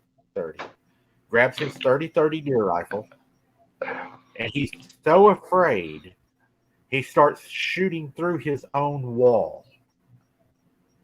Yeah. He calls his buddy that lives in town, which is another deputy that's 1 block away from him. Says, get over here. They're trying to kill me. They drive over. They pull into the house. They see a large person run from his backyard across the cornfield. Well, they never catch the person. Well, after they're doing the investigation, he starts looking around and he notices the front of his porch, which is a screened in front porch, has a large hole in it. It pulled the bone through the hole. Right. Whatever it was came back and took that bone that night. Yep. And it messed with him really bad. That's what I said. These things. But the story don't end there. Here's the weird part. He goes to bed one night. And where we live, we have propane tanks because we don't have natural gas in our town. Right. So everybody has propane tanks. We're out, we're a small town in the middle of nowhere. His neighbors see what they think, which they later found out wasn't, what they think was police officers in his backyard. That's not uncommon. He's a deputy. They visit each other. They go over, mess around, standing by the propane tank. They're all visiting, right? They leave. He wakes up in his house. He's dizzy. He's disoriented. He can't see. He crawls out of his house, out to the front yard. What they had done is they turned his propane tank off, which turned his old propane stove off in his house, and then turned the tank back on. Mm-hmm. Now, he was trying to make a bomb. He was a smoker also. And if he would have rolled over and lit a cigarette like he done every morning, he would have died. And the reason he thinks they done that is because he made a civil report about it to the Corps of Engineers. And him being a deputy, they had to take the report. Yep. Yep, that is correct. And that has happened more than once.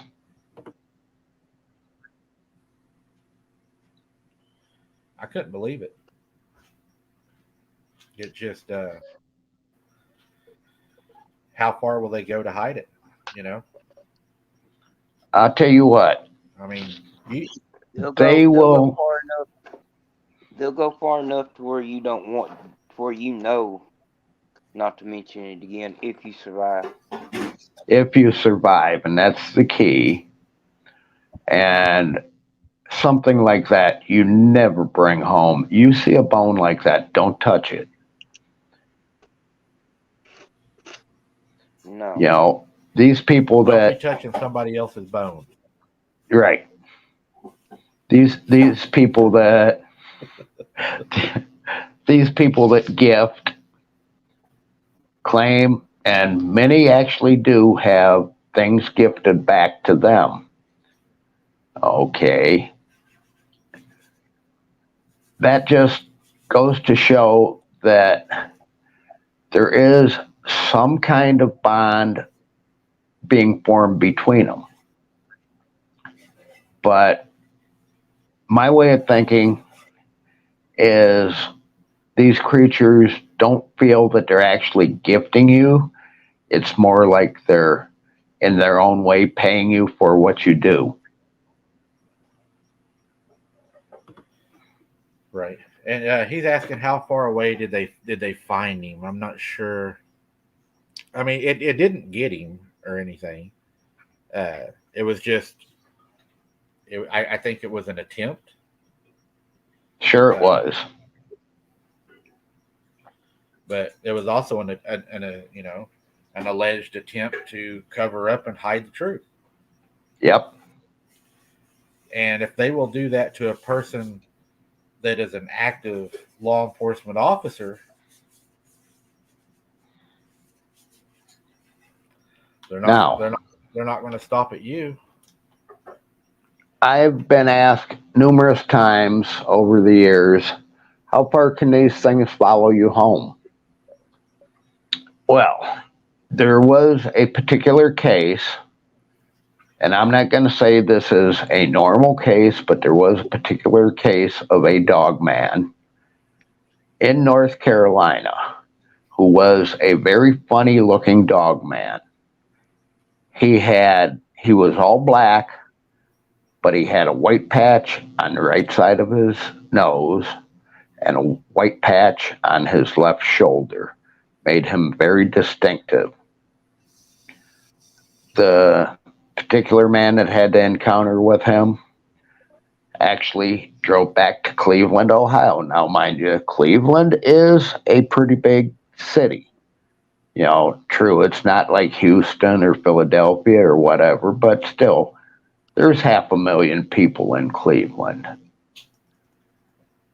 The total travel distance from Virginia Beach area, which, like I said, it was North Carolina, pretty much at the Virginia border.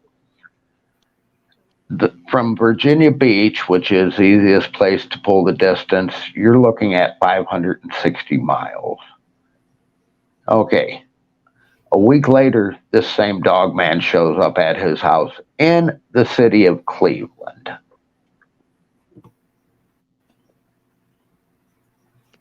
It's a lot of walking. Yep. Yeah. You know, Michelle, talking my about team mimicking. did prove. Michelle, my team did prove out that yes, they can see not only infrared, they can also see starlight green. The only color that we found that they cannot see is black light.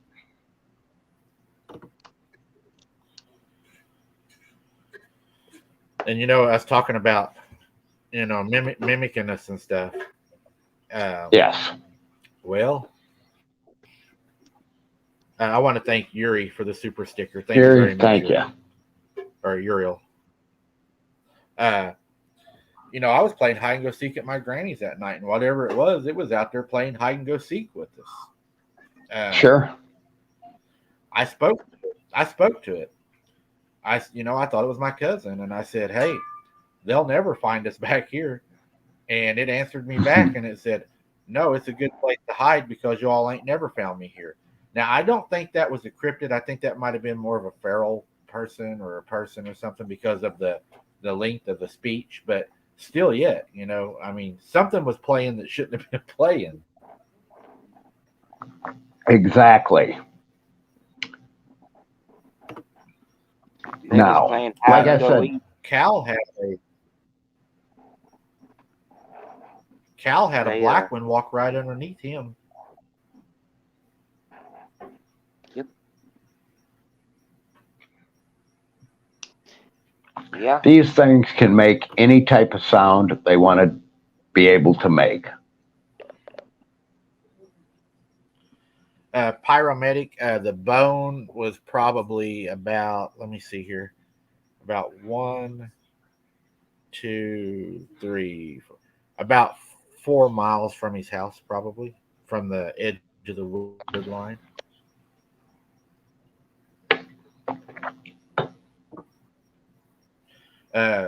Celestial Being says we had a possible Bigfoot killing of a 66-year-old man in Prescott, Arizona, which is in Yavapai County. It's reported as a bear, but wasn't killed, so it's unclear. Oh, yeah. Yeah, that's actually probably a dog man, in my opinion. It very well could be a Sasquatch, but it just seems like dog men are it's more of a dog man than a Sasquatch. Yeah. Jamie I says, haven't. yes, I've seen tracks on the other side of the tree line behind my house. My daughter has seen something outside my front door stalking my boyfriend who was asleep in his truck. Now that could turn into a real dangerous situation right there. Right. Yep. It may Jamie, can I ask what area you live in? it might end up eating his guts. He ain't careful because I Yeah, mean, really. I see Kirk smiled. I mean, if it sees him as a I don't know, Threat. as a threat or a an alpha Right. male to her, if it's Right. attracted to her, it may want to Yeah. remove him. Correct. Hopefully, hopefully it doesn't disgrace him first. Well, that's one of them cases where do you really want to take the chance? No, not when it comes to that. No, I don't. And if you think back, you do know of that one researcher that was actually raped several times by a Bigfoot. Yeah, I read about that. Yeah. Jamie Cluxton said, yeah, she said it was tall, dark, but thin. Makes me think more of a dog man than a Bigfoot. Yep. Yeah, I would Oh say so yeah. too.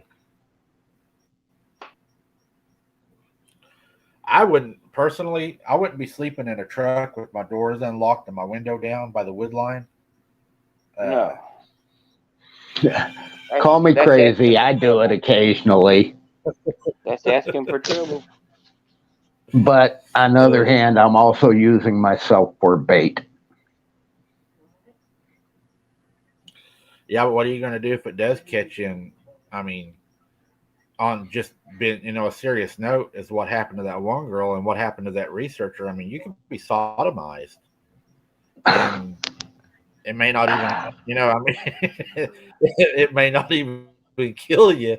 And Oh, if it trust does me. that, I hope it just finishes the job. Trust me, it'll kill me if it tries that. But I know somebody that would probably be willing to do that if you offered them the chance. Leave. I won't even say the particular name, but No. just let him stay over at his channel. Calvin, got a question for you. They said, how did your last investigation go? Sharon Guy. It was successful, we'll say, and we'll leave it at that. Uh, the last one was turned out to be an elderly dog man. Didn't have much longer to live, I'd say, because it was missing its left lower part of its foot. It was walking on like a stubby bone, so it was in pain, and it was like missing a bunch of fur and hair on it, and you could Almost sounds like smell the it. mange, don't it? Yeah, you could smell it way before you. I mean, way before you got to it. It's just like a you ever. It's like a sweet but rotten smell, like a sweet rot, something like Right. gangrene. And I mean, we smelled it Thanks, way Belinda. before we seen it, but that's how that one went. That was more of an act of mercy than anything else. It was probably dying anyway. Oh yeah, yeah. I mean, That was more of like a mercy hunt. yeah, but yeah, it uh, would have died eventually. Cause I Jamie, you are definitely in a hot spot then, or a potential hot spot, I'll say. mean, yeah, I'd keep a gun yeah. close by. Yep. Shell said Bigfoots definitely think they're attracted to bright hair females, so keep head covered or blondes and bright colored hair sisters who boots on the ground. Yeah, my mom's a blonde. Uh, We was talking about also, Kurt, to stay on track about mimicking.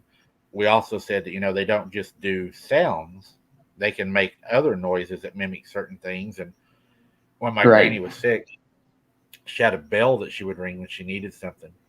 And these things actually taught themselves to mimic that bell sound. I don't know if they used something or however they done it, but they was able to do it. And the reason they was doing it is they was watching the girls walk past the window.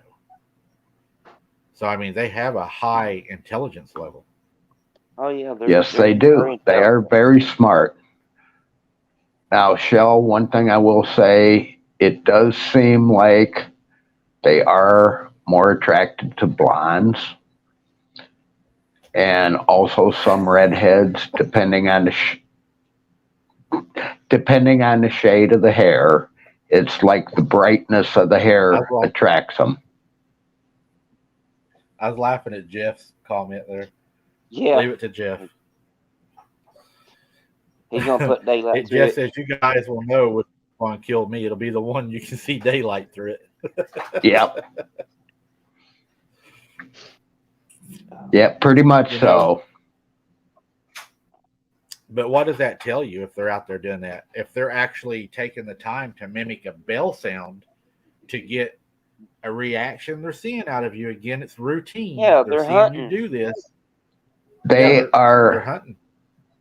Don't yeah, never get me wrong. it is premeditated. They are smart. They know what they're doing.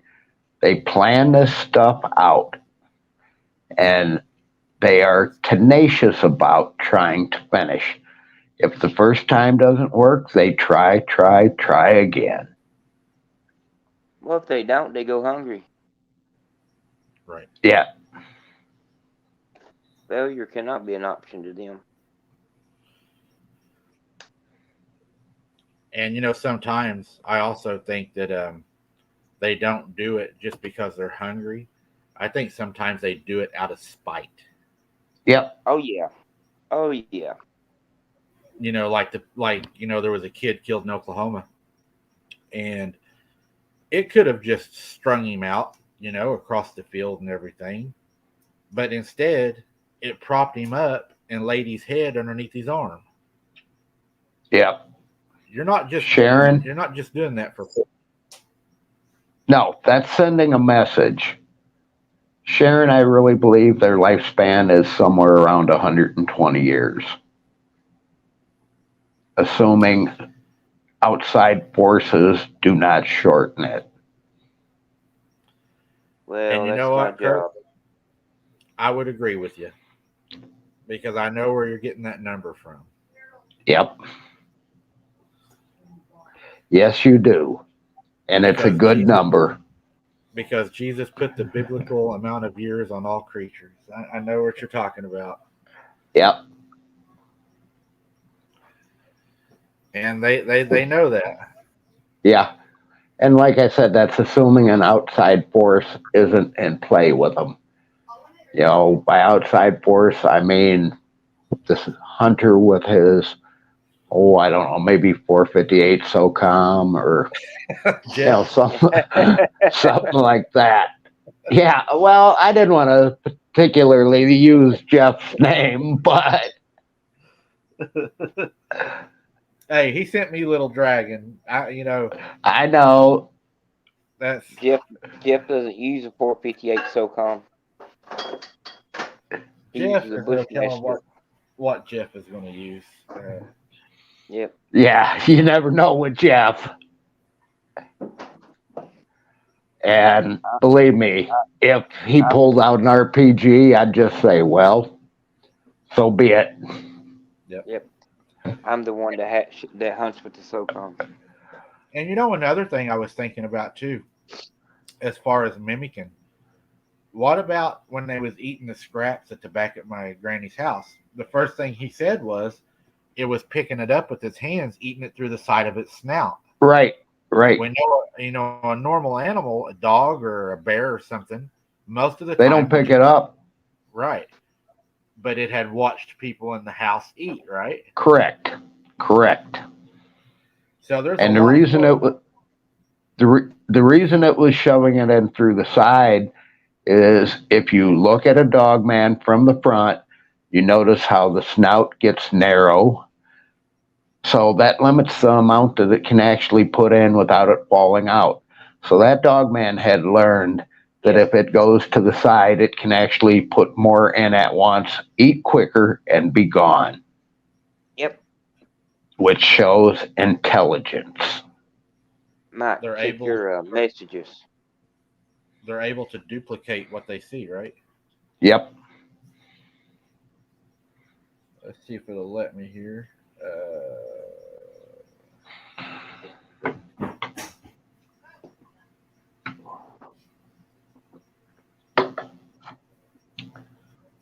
Okay, Cal.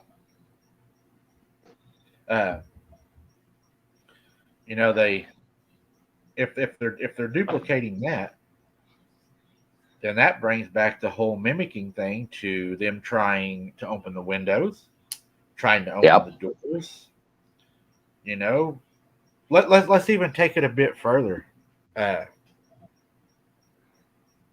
trying to open car doors. What about hiding the key under your mat?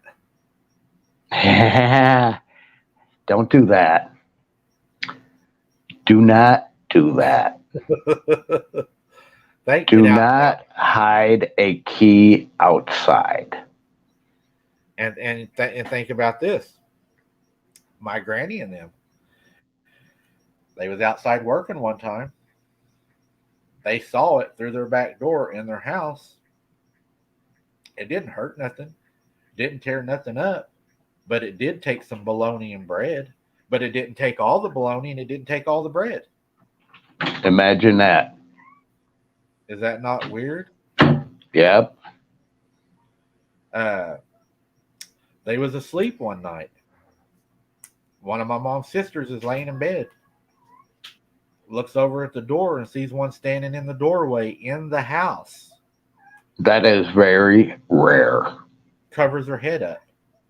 She's scared. She's a little girl. She doesn't say nothing. Sure. So it comes over to the bed. She uncovers her head and it's now standing over the bed. As it walks off, it brushes your feet. Uh-huh. That's saying I was here. Yep, that's exactly right. And I just got a visitor. Oh, there's your visitor. You better be careful. Hunter would be stealing that visitor. He likes cats. Oh no, she's my baby. She's my baby. The Hunter's got 7. Wow. Yeah. And he's got 4 babies and 3 grown-ups. 2. Well, this one I call her my baby, even though she's like 2 years old. But she's a good girl. April, they don't know if it was actually a Bigfoot, but it was definitely one of the unknown things that was at that house. There was more than one thing there. Honestly, if I was guessing, I would say probably not a Bigfoot in the house. Maybe a juvenile, you think? I don't know. It could be a juvenile. I would lean more toward possibly a dog man. I mean, now, don't get me wrong. I have literally heard it's about a 50-50 mixture on these cryptids that actually enter houses. About half of them are Bigfoot, about half of them are dogmen. So it really could be either, or it could be something else. but could you imagine waking up and something is standing over your bed looking at you? I definitely do not wanna. I can tell you that right now. Or even worse, it crawls in beside you and covers up. Oh, God. I don't think it would get the chance. I just really don't. There was a lady sitting on her couch, had her window opened in the summertime. watching TV. It was late night, and all of a sudden, a big hand comes up and rests on her shoulder through the window. That's happened several different times in several different areas.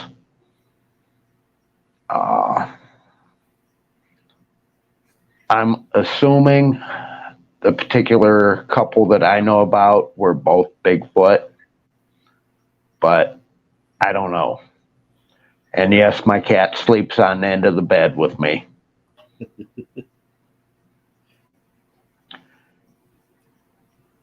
April, yes, they are probably abominations. Uh, of course, we don't know yet.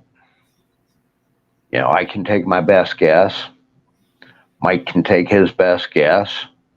Well, we've even heard them, go as far as to you have to know that they have a sense of humor, right?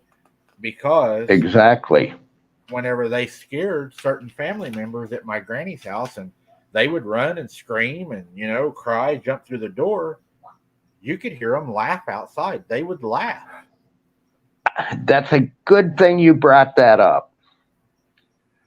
A particular team member, he, for a couple years straight, he literally would be in his house. Something would be raising hell outside.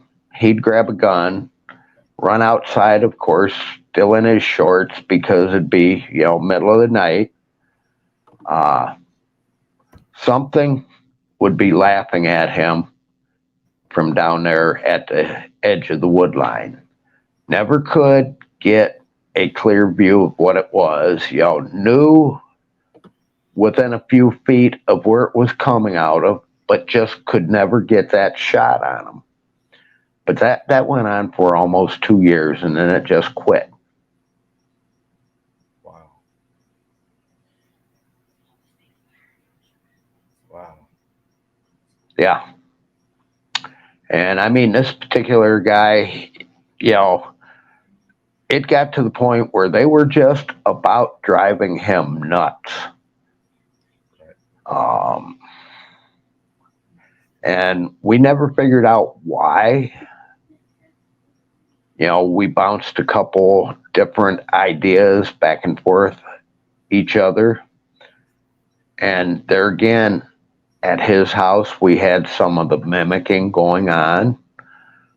He is very close with his sister. His sister helps him out a lot, and he helps his sister out a lot.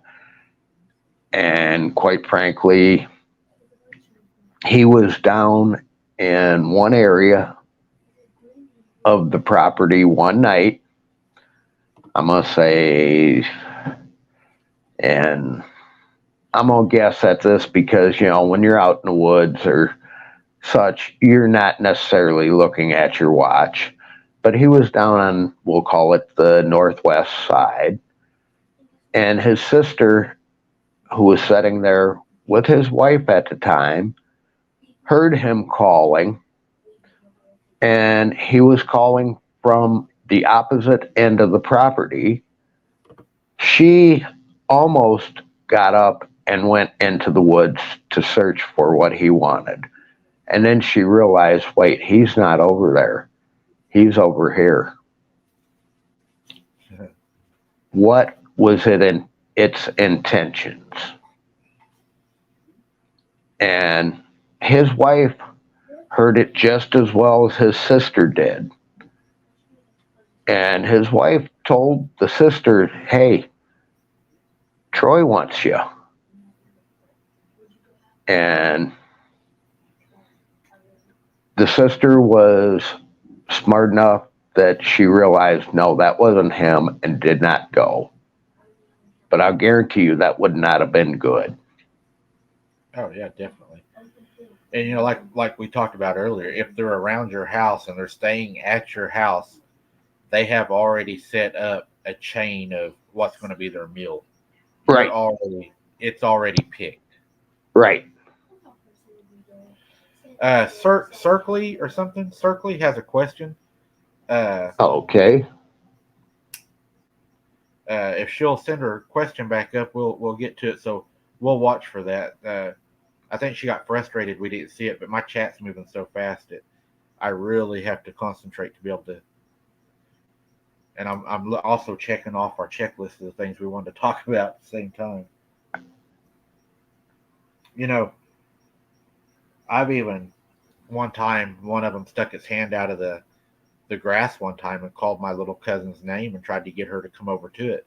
Stuck its hand out and was telling her to come here, calling her name. It was saying her name. Right? Luckily, she was smart enough not to do that. That's a good thing. They'll they'll eat you. I mean, Yeah. Plain I and don't. simple. Yeah, any other way to put it?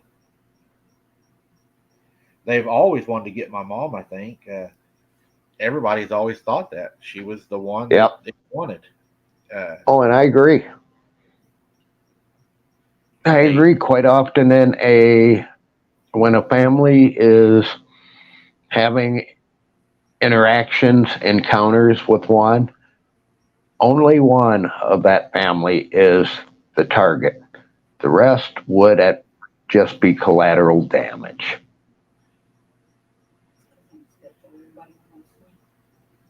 Mom says it's because everybody wants her.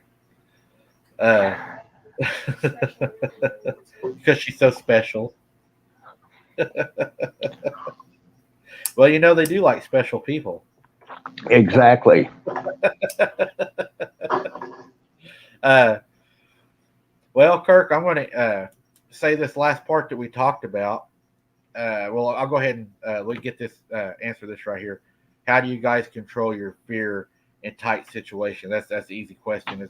There's a thing that was studied by the FBI. It's called fight or flight. Uh, it's an automatic reaction your body will do, and you won't know till you're put in that situation. Some people's able Right. to react, other people freeze, some people run. It's not something that you control. It's a natural reaction to each individual's body. Uh, but I'm going to end it on the last part before we go, and we are going to go to questions, guys. We told you we was going to start doing questions at the end, so don't think that we're going to skip you. But I was asked this question over and over and over, and I'm just going to give a quick synopsis summary of what I think. Okay, I was asked several times in messages and things. They said, "Do portals allow new things in?" And to summarize the question that people were asking me, is they were saying, because of the live the other night, do you believe that these portals that Satan worshipers, devil worshipers, witches, and other people may open through ceremonies, things of such, do they bring new things in? I No. believe I believe that they are not new things. They are demons. They may take new forms, but they are still demons.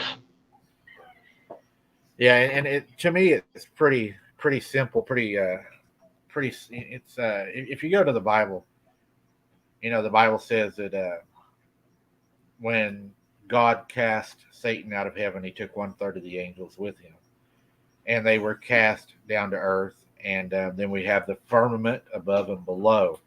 To me, Earth is a prison planet. They are waiting for their judgment. Now, there was only so many. The Bible says that there was a third of whatever there was. So we know that there is a number of them here. Now, the portals aren't bringing anything new in again because Jesus says there is nothing new under the sun. There's nothing new here. Do they use these to travel about this area that they're in? The spirits and the demons? Yeah, I believe that's very possible. Does flesh and blood do it? No, I do not believe they do because Jesus said, "Behold, I stand at the door." And when the disembodied demons happened, God took that away from him. He took that right to be able to manifest into a solid form. That was part of the punishment, was to be a disembodied uh, creature at that time, spirit. Um, they are here. They're awaiting their judgment. They're awaiting hell. Humans were never meant to go to hell. Hell was a place to punish the demons. Right. And it's your choice if you go there or not. You have a simple choice. But no, I don't believe there's anything new here based on my beliefs and my opinion of the Bible, how I interpret it. I'm not saying to force it on anybody, but everybody wanted me to answer that how I think, how I believe, and that's how I think. That's how I believe. Yep.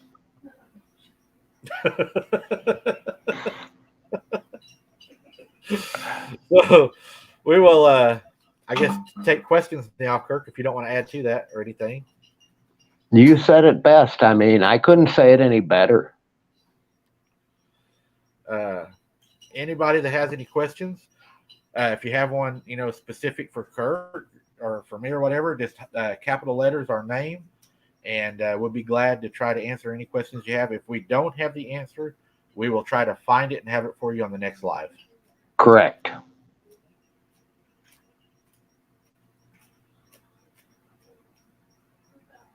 I'm sure we're going to get just bombarded with a bunch of questions here in a minute.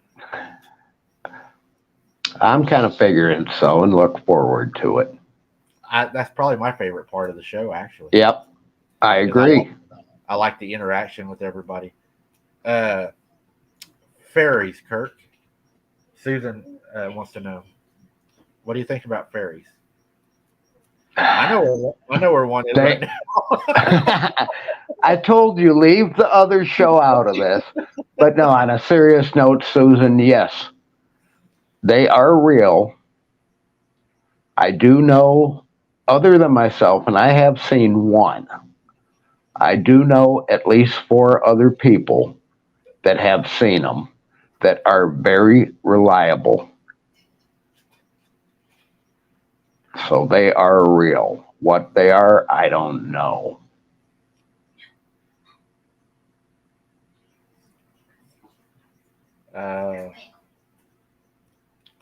Waiting on the next question. Calvin says we're walking the walk. Yep. You have to walk the walk. Yeah. I mean, if you don't, you're nothing more than a talk show host. Yep. I don't think you can call yourself an investigator if you don't get from behind a desk. Exactly. You cannot. Or if you're even able to get from behind the desk. I don't know. They were much bigger.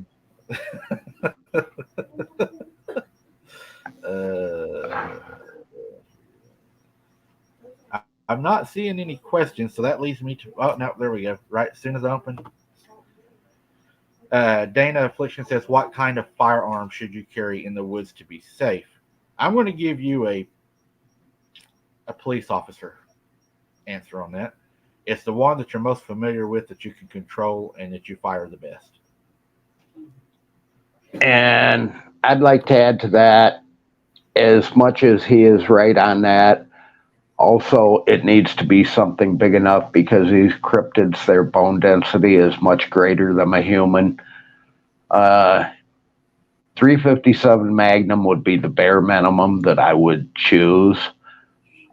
A 12 gauge shotgun loaded with slugs is a very, very good choice.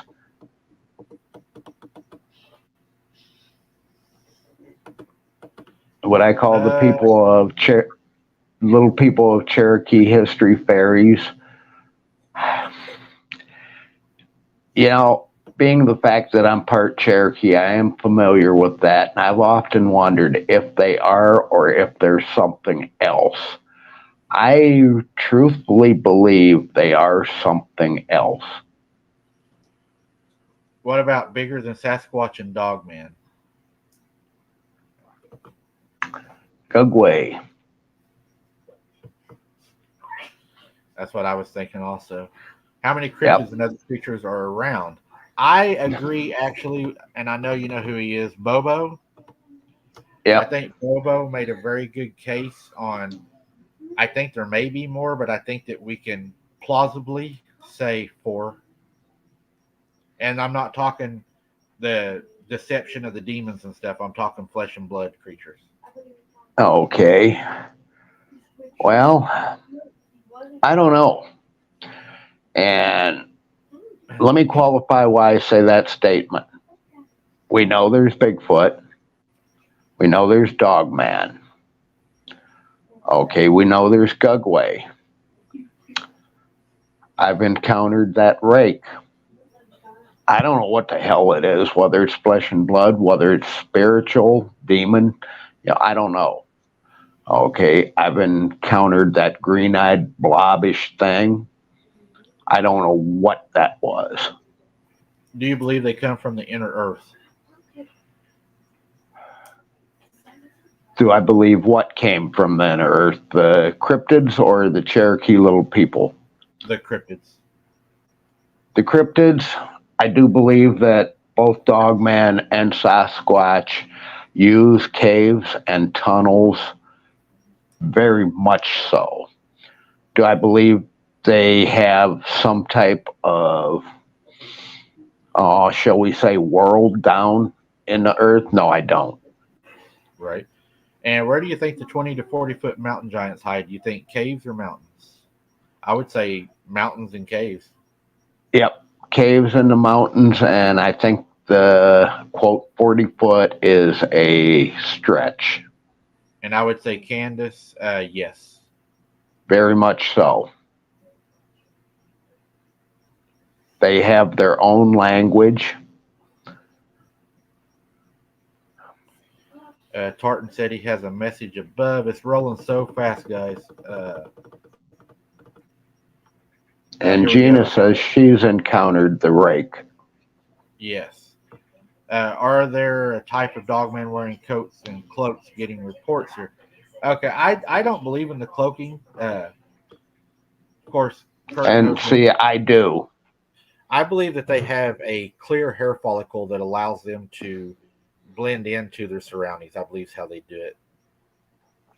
Well, I've personally investigated several cases of very reputable people where they're driving newer vehicles, and I'm talking current year. Their vehicle picks something up, slams the brakes on, it says collision imminent. They can see the outline of a Sasquatch in the headlights in front of them, but yet it's pixelated and it's only the outline. Take the vehicle to the dealership. The dealership is able to access that, yes, the sensors 100% did pick up on an object in front of them. And Tartan is a female. She wanted to make that clear. Tartan is a female. Kurt, can you explain the gnomes we're talking about before? I've never heard of them before in a cryptic way. Oh, Mike, can we do a show specifically aimed at gnomes to give you? I'll write it down right now. To give you a little history, a gnome is not this cute little like garden thing that you see. Yeah, a gnome can be up to about 3.5 foot high. They are very muscular. They are very fast. They use caves. They use abandoned mines. They are 100% true. They steal children. And they will kill you if it comes down to achieve what they want. And there's very good evidence, including from a sheriff up in Alaska that was almost killed by one. I heard about that. I read a little bit about that. The sheriff was talking about it, and he got a lot of scrutiny over that. But then when they went up there, they found some things that they couldn't explain, too. Yeah, they found evidence that supported exactly what the man said. Yep. And, yeah, we need to have a show specifically on that. All right, guys. I think we've done just about everything we can do tonight, and I'm sure Kirk wants to finish his chicken. Actually, it's bedtime. I got to be up in 3 hours, 2 hours. So 3 hours, yeah. No, they're not being made anymore. God said, "Let there be enmity between them and their eggs," so they're not able to do that no more. They were created in the past, and then the bloodline of the Nephilim just runs in the creatures now that would breed. That was all took away from them. God said in the Bible that He made them where they were not able to reproduce anymore because of And I have to argue with Mike on that one because I do have a picture of a female that had just given birth and is holding a baby Sasquatch. no. I think that the Sasquatches can breed, but Okay. I don't believe the angels are still creating Oh it. no, no. I agree totally with you on that. Yeah, But because yes, that Sasquatch can and so can Dogman. yeah because he put enmity between the Right, fallen angels and the creatures of the earth. right. That's what actually I think brought upon the flood was when all that happened and the Nephilim and all that and the evil of the earth and everything. He washed it away. Yeah. All right, guys. Well, I appreciate y'all watching. It was a good night tonight. We had a really high number tonight. We got a lot more of you showing up, and we're talking about moving our shows to Friday nights. We're not sure right yet what we're going to do. We're trying to pick a night to stay with a certain night. But I want to thank each and every one of you for showing up, the donations, everybody that's joined the memberships. Our memberships are really high now. The donations are out of the roof. Uh, you guys rock. But yeah, thanks for all the prayers for Cal. Hopefully, he's going to get over this really soon. And just keep your head on a swivel. Don't be something's dinner. And we got a video drop, I believe, Monday. So y'all be ready to watch that video. Smack the like on it, share it out, and keep the algorithm up. Let's keep the videos rolling. And we got some boots on the ground coming up, right, Kurt? Correct. And hopefully we'll get some good video. I might even be out there, taking, looking at some turds and stuff and analyzing it. But we're definitely going to be some boots on the ground, and I'll let Kirk have the last word. Guys, I look forward to seeing you again soon. Uh, and as I say, I want to have the entire show dedicated to gnomes because there's a lot of information that needs to come out, and it's literally going to shock the hell out of everybody here. Uh, I look forward to seeing everybody at our next live. I appreciate everybody being here now. And till next time, stay safe, keep your head on a swivel, and we'll see you then. Good night, all. Good night, guys. God bless.